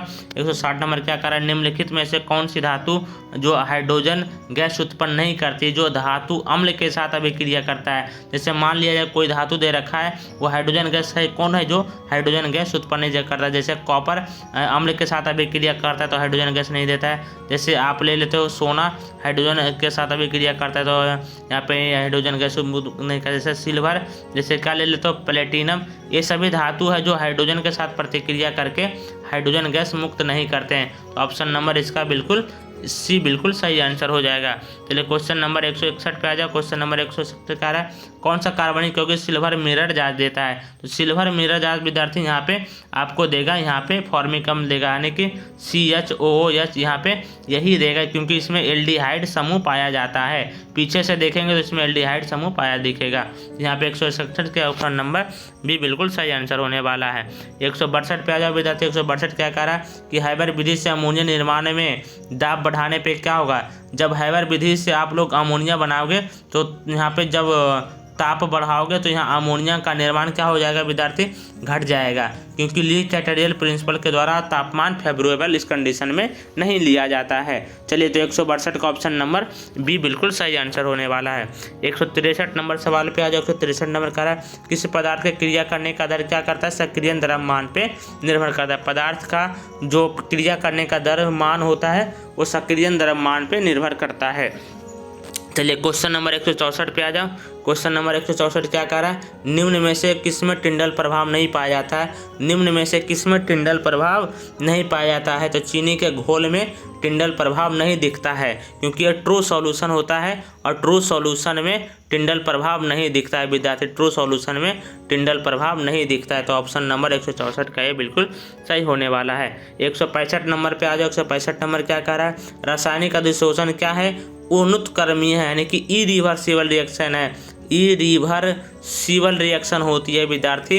केमिकल एब्जॉर्प्शन यानी कि रासायनिक अधिशोषण अनुत्कर्मीय प्रतिक्रिया होती है। ये एक ही डायरेक्शन में होती है ये अभिक्रिया। 165 का ऑप्शन नंबर भी बिल्कुल सही आंसर होने वाला है। 166 नंबर सवाल पे आ जाओ।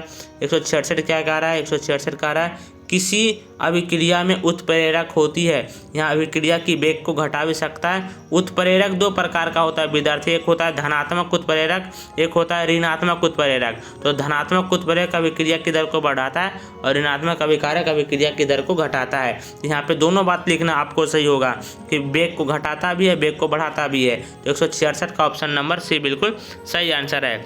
167 नंबर पे आ जाओ। 167 नंबर क्या कह रहा है? खनिज जिससे धातु का निष्कर्षण होता है कहा जाता है अयस्क, यानी कि वैसा खनिज जिससे आप धातु प्राप्त कर सको उसको क्या बोलते हैं विद्यार्थी? उसको हम लोग अयस्क के नाम से जानते हैं, यानी कि अयस्क होगा उसका बिल्कुल सही आंसर होने वाला है। तो 167 का ऑप्शन नंबर ये बिल्कुल सही आंसर होने वाला है। 168 के आ जाओ। 168 नंबर पे आ जाओ। क्या कह रहा है? बात भट्टी में निम्नलिखित में से किस ऑक्साइड का अपचयन होता है? तो आयरन ऑक्साइड का अपचयन होता है विद्यार्थी। बात भट्टी के अंदर आयरन ऑक्साइड का अपचयन होता है बात भट्टी के अंदर। तो यहाँ पे आपको देखना है कि 167 का ऑप्शन नंबर ए बिल्कुल सही आंसर होने वाला है। 169 पे आ जाओ। 169 क्या कह रहा है? निम्नलिखित में से कौन सा जिंक का अयस्क नहीं है? तो जिंक का अयस्क बॉक्साइड नहीं होता है। बॉक्साइड तो विद्यार्थी एल्यूमिनियम का अयस्क होता है। एक आ रहा है जिंक का अयस्क नहीं, तो यही तो एल्यूमिनियम ही, यहाँ पे बॉक्साइड तो एल्यूमिनियम का अयस्क नहीं होती है। यहाँ पे दिख रहा है बात, यहाँ बॉक्साइड बिल्कुल सही आंसर हो जाएगा। तो 159 का डी बिल्कुल सही आंसर है। चलिए 170 नंबर सवाल पे आ जाओ। 170 नंबर सवाल क्या कह रहा है कि निम्नलिखित में से कौन सा तत्व कथन सही है? तो तो यहाँ पे सभी अयस्क जो होते हैं विद्यार्थी, जो भी अयस्क आप लेते हो वो सभी का सभी खनिज मान लिया जाता है, लेकिन सभी खनिज अयस्क नहीं हो सकते हैं, है ना। तो यहाँ पे ऑप्शन नंबर बी बिल्कुल सही है। खनिज को हम लोग अयस्क बोल देते हैं ना, कि सभी खनिज अयस्क के रूप में काम कर लिया जाता है। तो 170 का ऑप्शन नंबर बी बिल्कुल सही आंसर है। 171 नंबर सवाल पे आ जा। 171 का आ रहा है, आवर्त सारणी के ग्रुप 16 में ऑक्सीजन के अलावा कौन होता है? तो ग्रुप 16 में ऑक्सीजन होता है, सल्फर होता है, सेलेनियम होता है विद्यार्थी, टेलुरियम होता है और पोलोनियम होता है। यहाँ पे सल्फर दिख रहा है, तो सल्फर इसका बिल्कुल सही आंसर है। सल्फर इसका बिल्कुल सही आंसर है। 171 का सल्फर बिल्कुल सही आंसर है। चलिए 171 के बाद 172 पे आ जाओ। उजला और पीला फास्फोरस क्या होता है? उजला और पीला फास्फोरस अपरूप की तरह विभाव करता है विद्यार्थी। अपरूप होता है उजला और पीला फास्फोरस, अपरूप होता है। तो 172 का ऑप्शन नंबर ए बिल्कुल सही आंसर है।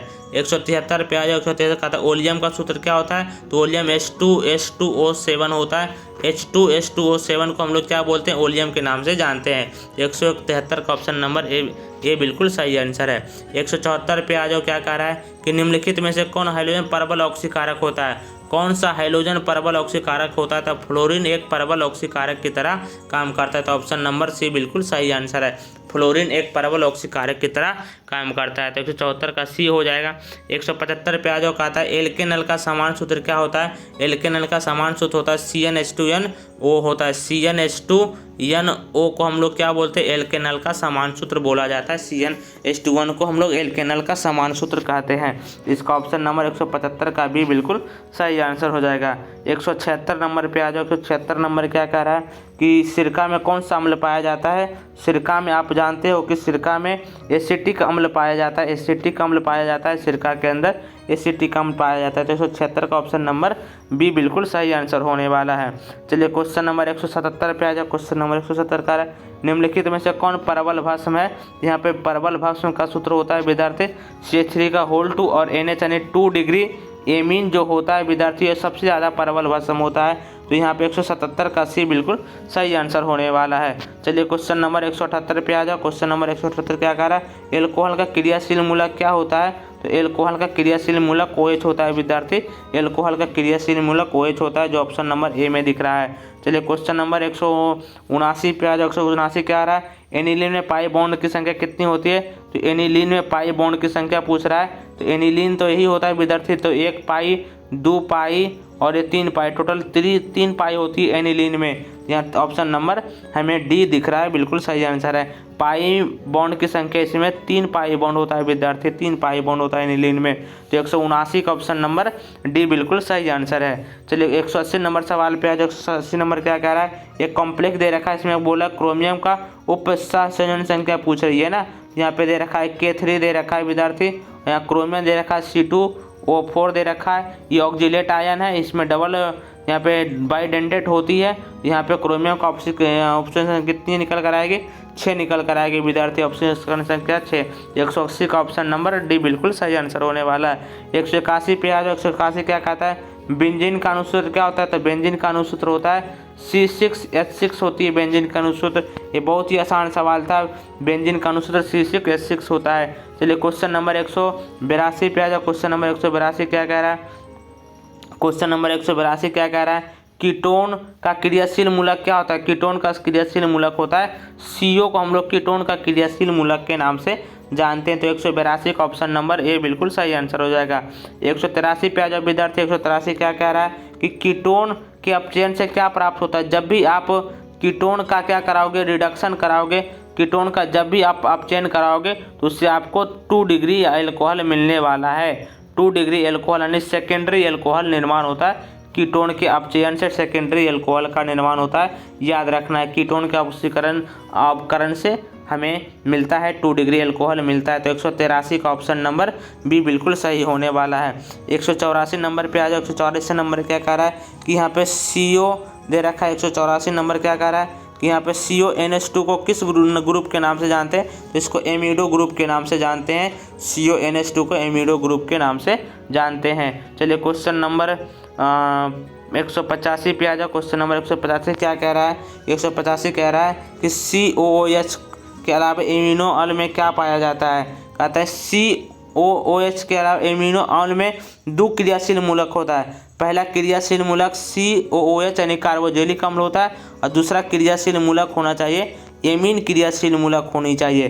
पहला क्रियाशील मूलक होना चाहिए कार्बोक्जिलिक अम्ल और दूसरा क्रियाशील मूलक होना चाहिए एमिनो अम्ल, यानी कि यहाँ पे एमीन ग्रुप होना चाहिए तभी एमिनो अम्ल का फॉर्मेशन होगा।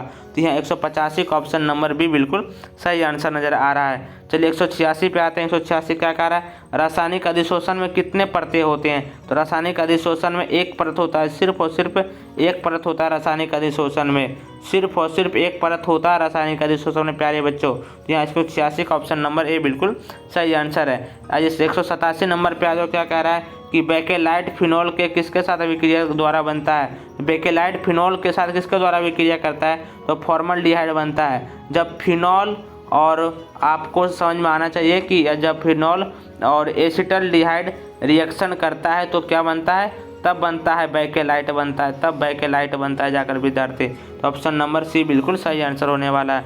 188 नंबर आ जाओ। 188 क्या कह रहा है, यहाँ पे उप संयोजन यौगिक दे रखा है, पूछ रहा है कि निकेल का ऑक्सीकरण संख्या पूछ रहा है। यहाँ पे क्या निकलेगा, कैसे निकलेगा, +4 प्लस x प्लस -1 गुना कितना हो जाएगा 4 = 0।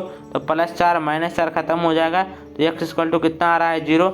निकेल का ऑक्सीकरण संख्या यहाँ पे कितना आएगा 0 आ जाएगा। तो 188 नंबर का ऑप्शन ए बिल्कुल सही आंसर है। 189 पे आ जाओ। 189 क्या है, कौन अत्यधिक क्षारीय है। तो अत्यधिक क्षारीय विद्यार्थी आपको दिखेगा CH3 का होल 2 और NH दिखेगा, क्योंकि ये 2 डिग्री एमीन है और सभी कंडीशन में 2 डिग्री एमीन सबसे अधिक क्षारीय होता है, वो भी एल्काइल एमीन के साथ होनी चाहिए, क्योंकि यहाँ R एल्काइल समूह के साथ जुड़ा हुआ है। यहाँ पे 189 का ऑप्शन नंबर डी बिल्कुल सही आंसर है।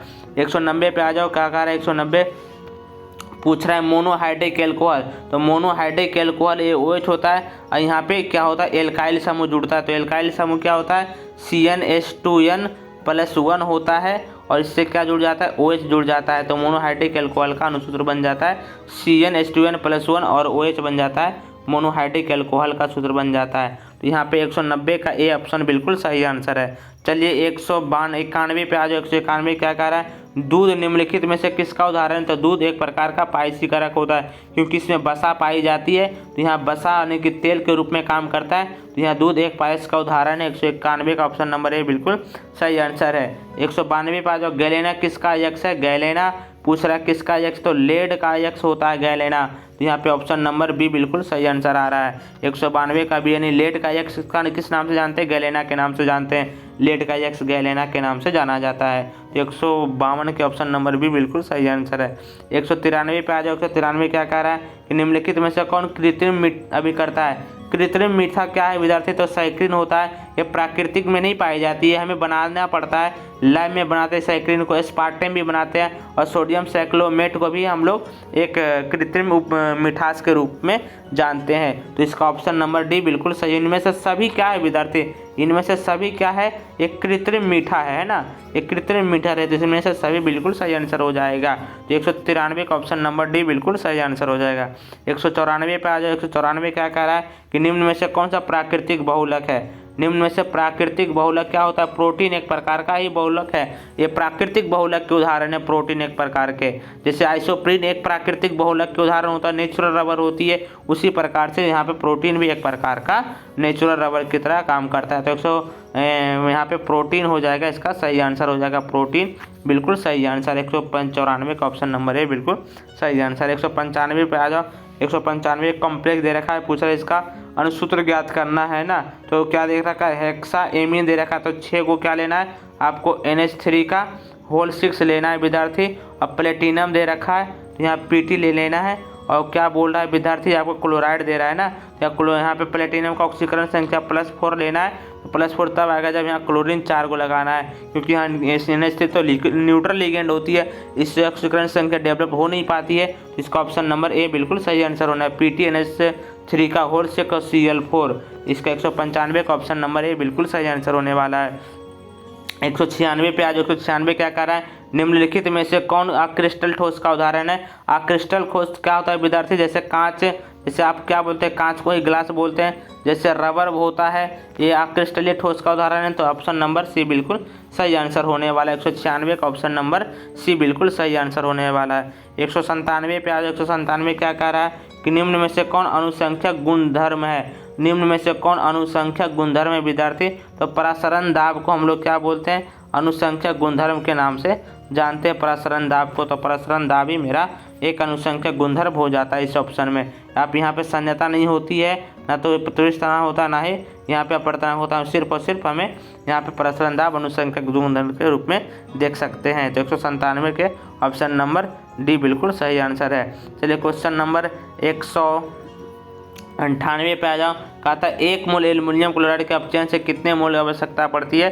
तो आपको याद होना चाहिए कि यहाँ पे 0.3.0 इंटू 10⁵ कूलाम की आवश्यकता पड़ती है 1 मोल एल्युमिनियम का अपचयन करने के लिए। यहाँ 198 का ऑप्शन नंबर ए बिल्कुल सही आंसर हो जाएगा। 199 पे आ जाओ। 199 क्या कह रहा है कि एक अभिक्रिया दे रखी है और यहाँ पे हाइड्रोजन आयोडाइड के साथ गर्म करते हैं तो क्या बनता है। तो इसका ऑप्शन नंबर ए बी बिल्कुल सही हो जाएगा। एन हेक्सेन बिल्कुल सही आंसर है। एक ग्लूकोज होता है, ग्लूकोज को जब आप अपचयन कराते हो यहाँ पे HI के प्रेजेंस में और हीट देते हो तो एल्केन में बदल जाता है, यानी कि यहाँ पे नॉर्मल एल्केन की तरह 6 कार्बन है तो 6 कार्बन का एल्केन इस प्रकार से एन हेक्सेन बन जाता है। तो 199 का ऑप्शन नंबर आपको दिख रहा होगा बी बिल्कुल सही आंसर है। 199 का ऑप्शन बी बिल्कुल सही है। 200 नंबर क्वेश्चन क्या कर रहा है, किसमें पी पाई डी पाई बंधन पाया जाता है। तो आपको पी पाई तो नज़र आ जाएगा यानी कि दूसरे आवर्त में, और डी पाई सल्फर ट्राई ऑक्साइड के 2 माइनस पे मिल जाएगा, क्योंकि यहाँ पे ऑक्सीजन दूसरा आवर्त का तत्व है और यहाँ सल्फर तीसरा आवर्त का तत्व है। तो दूसरा आवर्त से पी पाई मिलेगा और तीसरा आवर्त से डी पाई मिल जाएगा। तो ना पी पाई डी पाई किस में मिलेगा, सल्फर ट्राई ऑक्साइड के माइनस पे मिल जाएगा आपको। तो 200 नंबर का ऑप्शन डी बिल्कुल सही आंसर है। चलिए क्वेश्चन नंबर 201 पे आ जाओ कि वर्ग 16 को किस नाम से जानते हैं। तो आपको पता होगा कि वर्ग 16 को हम लोग कैल्कोजन के नाम से जानते हैं, कैल्कोजन के नाम से जानते हैं। और वर्ग 17 को हम लोग हाइलोजन के नाम से जानते हैं, वर्ग 17 को हम लोग हाइलोजन के नाम से जानते हैं। और वर्ग 15 को हम लोग निकोजन के नाम से जानते हैं। तो यहाँ पे ऑप्शन नंबर बी बिल्कुल सही आंसर हो जाएगा। हम लोग यहाँ पे दिख रहा होगा कि वर्ग 16 को कैल्कोजन के नाम से जाना जाता है। चलिए क्वेश्चन नंबर 102 पे आ जाए। क्वेश्चन नंबर 102 क्या कह रहा है कि प्रथम संक्रमण श्रेणी में जो तत्व होता है ऑक्सीकरण अधिकतम ऑक्सीकरण अवस्था दिखाता है। तो मैग्नीज होता है जो सबसे प्लस ज़्यादा ऑक्सीकरण अवस्था दिखाता है, +7 तक जाता है प्रथम संक्रमण श्रेणी में। और यहाँ पे मैग्नीज ही होती है जो +7 ऑक्सीकरण अवस्था तक जाता है। यहाँ पे ऑप्शन नंबर डी बिल्कुल सही है, मैग्नीज उसका बिल्कुल सही आंसर है। तो 102 नंबर के बाद 103 पे आ जाओ। 103 नंबर क्या कह रहा है, निम्नलिखित में से किस तत्व में 4F ऊर्जा का स्तर क्रमिक रूप से बढ़ता है। तो 4F किस में आता है विद्यार्थी, ये आता है लैंथेनाइड्स में आता है, लैंथेनाइड समूह में आता है यहाँ पे। तो यहाँ ऑप्शन नंबर 203 का ये बिल्कुल सही आंसर हो जाएगा। चलिए क्वेश्चन नंबर 204 पे आ जाओ। क्वेश्चन नंबर 204 पूछ रहा है क्रोमियम का उप सहसंयोजन संख्या पूछ रहा है कितना होगा। यहाँ पे 6 हो जाएगा क्रोमियम का उप सहसंयोजन संख्या। चलिए 205 पे आ जाओ। 205 क्या कह रहा है, किसी सेल अभिक्रिया की साम्यावस्था पर सेल का विद्युत भाग बल क्या होता है, 0 होता है। सेल अभिक्रिया में साम्यावस्था पर विद्युत भाग बल का मान कितना होता है, यानी कि EMF पूछ रहा है, सेल का EMF कितना होता है, 0 हो जाता है। तो 105 का ऑप्शन नंबर बी बिल्कुल सही आंसर हो जाएगा। 206 नंबर क्वेश्चन क्या कह रहा है कि 206 मानव शरीर उत्पन्न नहीं करता है। तो मानव शरीर विटामिन उत्पन्न नहीं करवाता है, क्योंकि आप लोग विटामिन को तो खाते हैं, अब फल सब्जी वगैरह से आप लोग विटामिन को ग्रहण करते हैं। विटामिन हमारे शरीर में बनता नहीं है, विटामिन को हम लोग भोजन के माध्यम से ग्रहण करना पड़ता है। तो 106 का ऑप्शन नंबर सी बिल्कुल सही आंसर है। 107 नंबर पे आ जाओ। 207 नंबर क्या कह रहा है कि CH3CN दे रखा है, तो इसको क्या करवाना है विद्यार्थी, अपचयन कराएंगे तो क्या बनेगा, 2 कार्बन का एमीन बनेगा। कि ऑप्शन नंबर सी बिल्कुल सही आंसर हो जाएगा। 208 पे आ जाओ। 208 क्या कह रहा है, सबसे प्रबल अम्ल कौन है। यहाँ पे दे रखा है HClO4 दे रखा है, यहाँ पे HClO3 दे रखा है, और देखा HClO2 दे रखा है, और HClO दे रखा है। तो यहाँ पे क्लोरीन का ऑक्सीकरण संख्या +7 है, जहाँ 7 होता है वहाँ पर ऑक्सीजन प्रबल अम्ल की तरह व्यवहार करता है। तो 208 के ऑप्शन नंबर ए बिल्कुल सही आंसर है। ये 209 पे आ जाए। 209 क्या कह रहा है, एक चीनी का विलयन दे रखा है इस प्रकार का। तो यहाँ पूछ रहा है मोलर सांद्रता पूछ रहा है, तो यहाँ पे क्या लिखना है, W1 × 1000 W2 गुना MW, इसका ऑप्शन नंबर 0.5 आ जाएगा। तो 209 के आंसर नंबर ये बिल्कुल सही आंसर है। 210 पे आ जाओ। 210 क्या कह रहा है कि यूपीएक प्रणाली में एसीटोन का क्या बोलते हैं? तो एसीटोन का जो नाम होता है यूपीएक सिस्टम में विद्यार्थी, यूपीएक सिस्टम में होता है, इसको हम लोग किस नाम से जानते हैं? प्रोपेन के नाम से जानते हैं। तो प्रोपेन इसका बिल्कुल सही आंसर हो जाएगा। 210 का ऑप्शन नंबर सी बिल्कुल सही आंसर हो जाएगा। 211 पे आ जाए। 211 क्या रहा? अनुचुंबकीय गुण प्रदर्शित करता है। तो आपको पता चलना चाहिए कि ऑक्सीजन एक अनुचुंबकीय गुण दर्शाता है, जिसमें यहाँ पे अनपेयर इलेक्ट्रॉन की संख्या 2 होती है। इसी कारण से यहाँ पे ऑक्सीजन आपको अनुसंख्यिक गुणधर्म यहाँ पे अनुचुंबकीय गुण दर्शाता है। चलिए क्वेश्चन नंबर 111 का ऑप्शन भी बिल्कुल सही आंसर हो जाएगा। अब ये 112 पे आज 112 क्या करा? मिथाइल एमीन को किसके द्वारा बनाया जाता है? मिथाइल एमीन को आप किस विधि से बनाएंगे? तो मिथाइल एमीन को आप लोग हॉफमैन ब्रोमाइड अभिक्रिया के द्वारा बनाते हैं, क्योंकि हॉफमैन ब्रोमाइड अभिक्रिया से हम लोग यानी कि मिथाइल एमीन का निर्माण करते हैं। तो 112 का ऑप्शन नंबर कितना हो जाएगा? भी बिल्कुल सही आंसर हो जाएगा। 213 पे आ जाए। 213 क्या है? कॉपर पैराइड का सूत्र क्या है? तो CuFeS2 को हम लोग क्या बोलते हैं? कॉपर पैराइड का सूत्र मानते हैं। CuFeS2 को कॉपर पैराइड के नाम से जानते हैं। 113 का ऑप्शन नंबर बी बिल्कुल सही आंसर है। 114 पे आ जाओ। 114 क्या आ रहा है? यहाँ पे कह रहा है ग्लूकोज का विलयन दे रखा है ना, ग्लूकोज दे रखा है, यहाँ पे दे रखा है MgCl2। तो इसका आंसर बिल्कुल क्या हो जाएगा? हिमांक का नंबर लगभग 3 गुना हो जाएगा, क्योंकि ग्लूकोज का पॉइंट ऑफ फैक्टर 1 होता है और मैग्नीशियम क्लोराइड का पॉइंट ऑफ फैक्टर 3 होता है। तो ये लगभग 3 गुना के बराबर हो जाता है, हिमांक का अवनमन हो जाता है। तो 214 का ऑप्शन नंबर सी बिल्कुल सही आंसर है।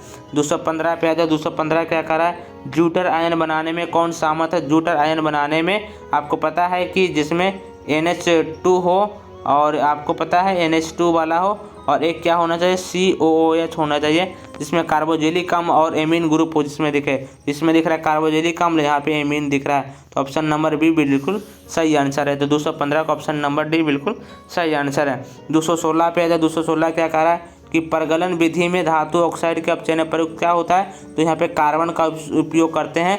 परगलन विधि में धातु के ऑक्साइड का अपचयन करने में कार्बन का इस्तेमाल लेते हैं, जिससे ऑक्सीजन वहाँ से छूटकर भाग जाता है। तो यहाँ 216 का ऑप्शन नंबर भी बिल्कुल सही आंसर हो जाएगा। चलिए क्वेश्चन नंबर 217 पे आ जाओ। एक शून्य कोटि अभिक्रिया के लिए अभिक्रिया की दर क्या होती है? तो शून्य कोटि अभिक्रिया के लिए अभिक्रिया की दर क्या होती है? यानी कि सभी सांद्रण के पावर क्या होना चाहिए? 0 होना कि शून्य होनी चाहिए, तो वे शून्य कोटि अभिक्रिया को पालन करेगा। इस प्रकार का ऑप्शन कहाँ दिख रहा है? ऑप्शन नंबर ए दिख रहा है। 217 का ऑप्शन नंबर ए बिल्कुल सही आंसर हो जाएगा। चलिए क्वेश्चन नंबर 218 पे आ जाओ। 218 क्या कह रहा है कि अभिकारक अणुओं को उत्पाद में परिवर्तित करने के लिए न्यूनतम ऊर्जा क्या होती है? न्यूनतम ऊर्जा पूछ रहा है क्या होती है? तो उसको सक्रियण ऊर्जा बोलते हैं ना। किसी कंपाउंड को हम लोग किस में ले जाना है? उत्पाद में बदलना है विद्यार्थी। तो उत्पाद में तभी वो बदलेगा जब वो सक्रियण ऊर्जा को ग्रहण करेगा। तो 218 का ऑप्शन नंबर सी बिल्कुल सही आंसर हो जाएगा। 219 का आ जाए। 219 क्या कह रहा है कि भौतिक अधिशोषण में ऊर्जा लगभग ऊष्मा कितना उत्सर्जित होता है? किलो जूल में आंसर लाना है। तो आपको याद होना चाहिए कि 20 से लेकर 40 किलो जूल प्रति मोल ये ऊष्मा उत्पन्न करता है। तो यहाँ पे 219 का ऑप्शन नंबर ए बिल्कुल सही आंसर हो जाएगा। चलिए क्वेश्चन नंबर 220 पे आ जाओ।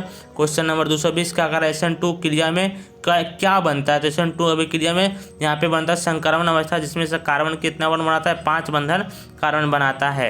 यहाँ पे संक्रमण अवस्था बनती है 5 बंधन के साथ कार्बन का, जिसको हम लोग संक्रमण अवस्था ट्रांजिशन स्टेट बोलते हैं। तो 220 का ऑप्शन नंबर भी बिल्कुल सही आंसर हो जाएगा। चलिए 221 पे आ जाए। 221 क्या कह रहा है? निम्न में से कौन सा यौगिक जल में विलय है? तो जल में विलय वही होगा जिसमें OH समूह होगा। तो OH समूह किस में दिख रहा है? एल्कोहल में दिख रहा है विद्यार्थी। तो एल्कोहल में ये बिल्कुल सही आंसर हो जाएगा। 121 का ऑप्शन नंबर डी बिल्कुल सही आंसर हो जाएगा। चलिए 222 पे आ जाओ। 222 क्या कह रहा है कि कार्बोनिल समूह में कार्बन का संकलन पूछ रहा है। कार्बोनिल समूह में कार्बन का संकलन होता है विद्यार्थी, sp2 होता है। कार्बोनिल समूह में कार्बन का संकलन कितना होता है? sp2 होता है। तो 222 का ऑप्शन नंबर भी बिल्कुल सही आंसर है।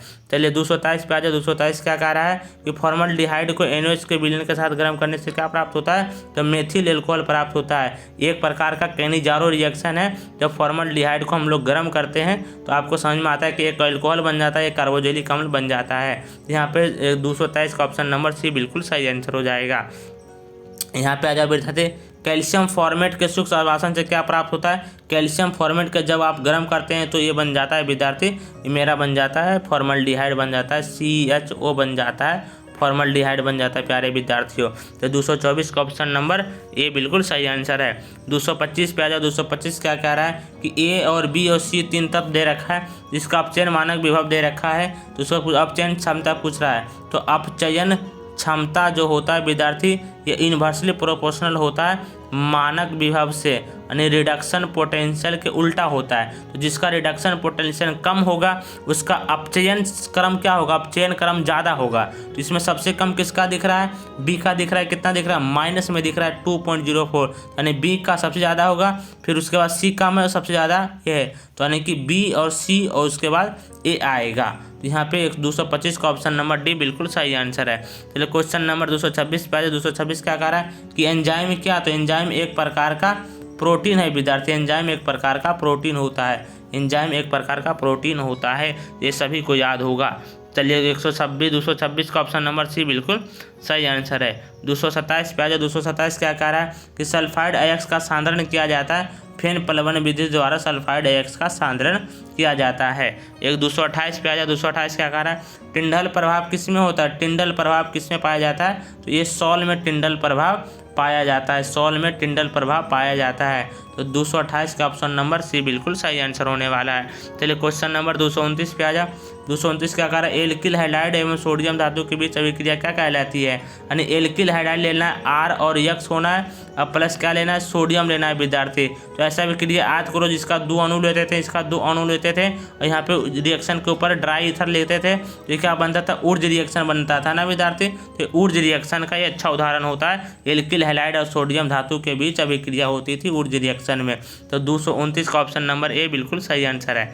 230 पे आ जाए। 230 क्या कह रहा है कि एक कॉम्प्लेक्स दे रखा है, इसमें क्रोमियम का ऑक्सीकरण संख्या पूछ रहा है। यहाँ जल क्या है मेरा?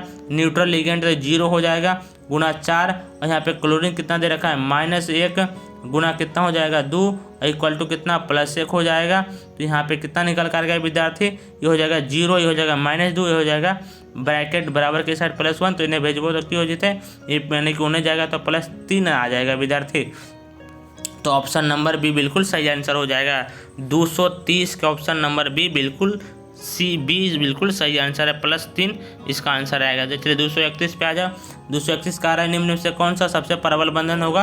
तो आपको याद है कि क्लोरीन के बंधन जो होती है वो बहुत ज़्यादा प्रबल होता है। उसके बाद ब्रोमीन का बंधन सबसे ज़्यादा प्रबल होता है। उसके बाद आता है फ्लोरीन टू फ्लोरीन बंधन, उसके बाद आता है आयोडीन टू आयोडीन बंधन। तो फ्लोरीन की बंधन ऊर्जा कम हो जाती है फ्लोरीन के कारण, क्योंकि यहाँ पे दिख रहा है आपको क्लोरीन की बंधन ऊर्जा सबसे ज़्यादा अधिक होती है। तो 231 का ऑप्शन नंबर बी बिल्कुल सही आंसर होने वाला है। आइए 232 क्या कह रहा है? विटामिन ए को किस नाम से जानते हैं? तो विटामिन ए को रेटिनॉल कहते हैं विद्यार्थी। विटामिन ए का रासायनिक नाम क्या? रेटिनॉल होती है। चलिए 233 पे आ जाओ। 233 क्या कह रहा है? हमेशा स्वतंत्र अवस्था में कौन सी धातु पाई जाती है? तो सोना धातु हमेशा स्वतंत्र अवस्था में पाई जाती है, स्वतंत्र अवस्था में पाई जाती है। 234 पे आ जाओ। 234 क्या कह रहा है? लोहे का जंग से रोकने के लिए सबसे अच्छा तरीका क्या है कि आप इसको क्या करें? कैथोड बना दें, जिसका आपको क्या करना है कि उसमें जंग नहीं लगे, तो आसानी से क्या करें? उसको आप लोग कैथोड बनाकर रख दें, यानी कि उसको निगेटिव ध्रुव बनाकर छोड़ दें, क्योंकि वो आसानी से किसी को इलेक्ट्रॉन लूज नहीं करेगा, तो इसका संचरण नहीं हो पाएगा। तो 234 का ऑप्शन नंबर ए बिल्कुल सही आंसर है। ये 235 पे आ जाए। 235 क्या कह रहा है कि निम्न में से किसमें मैग्नीशियम पाया जाता है? तो मैग्नीशियम एक क्लोरोफिल में पाया जाता है। ये आप लोग बहुत पुराना याद कर रहे होंगे कि मैग्नीशियम क्लोरोफिल में पाई जाती है। तो 235 का ऑप्शन नंबर ए बिल्कुल सही होने वाला है। 236 पे आ जाओ। कार्बाइन फिनॉल को सैलिसिलडिहाइड निम्नलिखित में से किस अभिक्रिया के द्वारा बनाते? तो रीमर टीमर अभिक्रिया में 2 चीज़ बनता था विद्यार्थी, एक सैलिसिलडिहाइड, एक सैलिसिलिक एसिड बनती थी। तो यहाँ पे 236 का ऑप्शन नंबर सी बिल्कुल सही आंसर होने वाला है।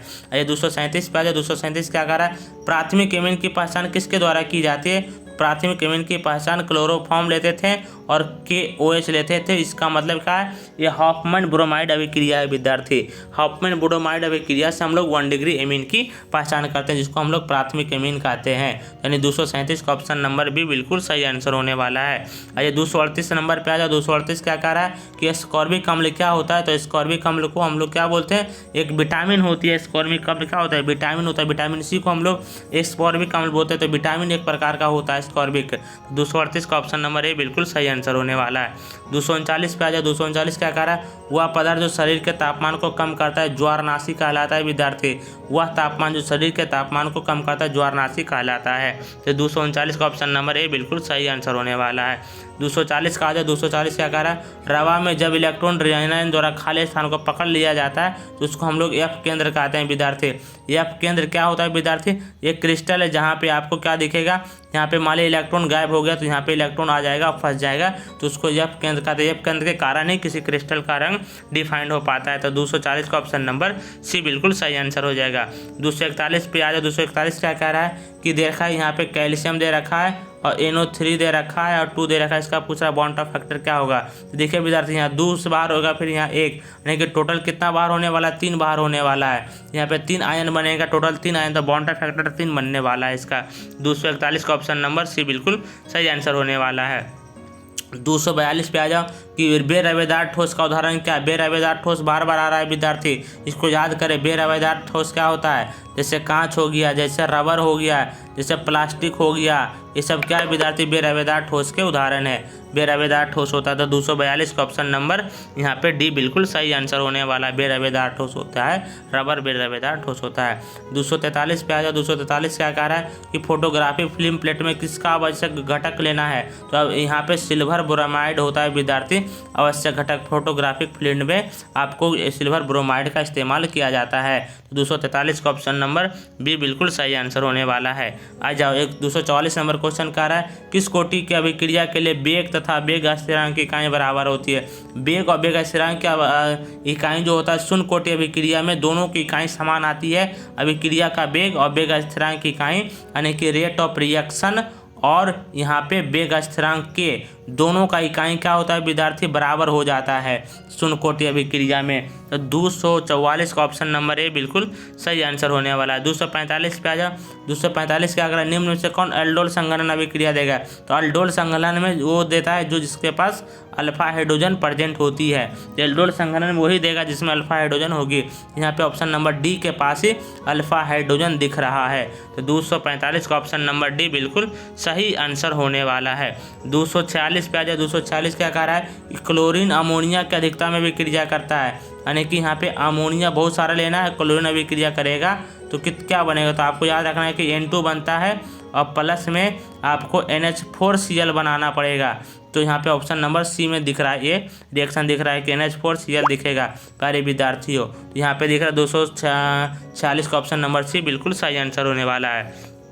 247 पे आ जाए। 247 कौन ताप द्वारा प्रभावित नहीं होता है। तो मोलालता ताप द्वारा प्रभावित नहीं होता है। जैसे मोलालता ताप द्वारा प्रभावित नहीं होता है, जैसे क्या परसेंटेज W तापमान द्वारा प्रभावित नहीं होता है, जैसे मोल अंश तापमान द्वारा प्रभावित नहीं होता है। तो ऑप्शन नंबर इसका बी बिल्कुल सही है, तापमान द्वारा प्रभावित नहीं होता है मोललता। तो 247 का ऑप्शन बी बिल्कुल सही आंसर होगा। चलिए 248 पे क्वेश्चन है। 248 क्वेश्चन क्या कह रहा है कि एक 0.3 एम दे रखा है, बुलियन का नॉर्मलता पूछ रहा है। तो नॉर्मलता का फॉर्मूला क्या होता है विद्यार्थी, एन फैक्टर गुना क्या होता है मोलरता। एन फैक्टर कितना दे रखा है इसका, H3PO4 का एन फैक्टर कितना आएगा 0.3 और यहाँ पे एन फैक्टर कितना आएगा 3, तो टोटल कितना आएगा 0.9 आने वाला है। 248 का ऑप्शन नंबर सी बिल्कुल सही आंसर होने वाला है। 249 पे 249 क्या कह रहा है कि जलीय विलयन का तापमान बढ़ाने पे मोलरता घट जाती है, यानी मोलरता इक्वल टू क्या होता है N/V होता है, यानी तापमान बढ़ाने से वॉल्यूम बढ़ेगा तो मोलरता क्या होगी, घटेगी। आइए तो यहाँ पे ऑप्शन नंबर ए बिल्कुल सही आंसर होने वाला है, यानी तापमान बढ़ाएंगे तो मोलरता घट जाएगी। चलिए क्वेश्चन नंबर आ जाओ यहाँ पे 250 क्वेश्चन क्या कह रहा है, सेल अभिक्रिया स्वतः कब होती है, जब डेल्टा जी का मान ऋणात्मक होता है। जब डेल्टा जी का मान ऋणात्मक होगा तभी सेल अभिक्रिया स्वतः होने वाली है। तो 250 नंबर क्वेश्चन का ऑप्शन कितना होगा? बी बिल्कुल सही आंसर हो जाएगा।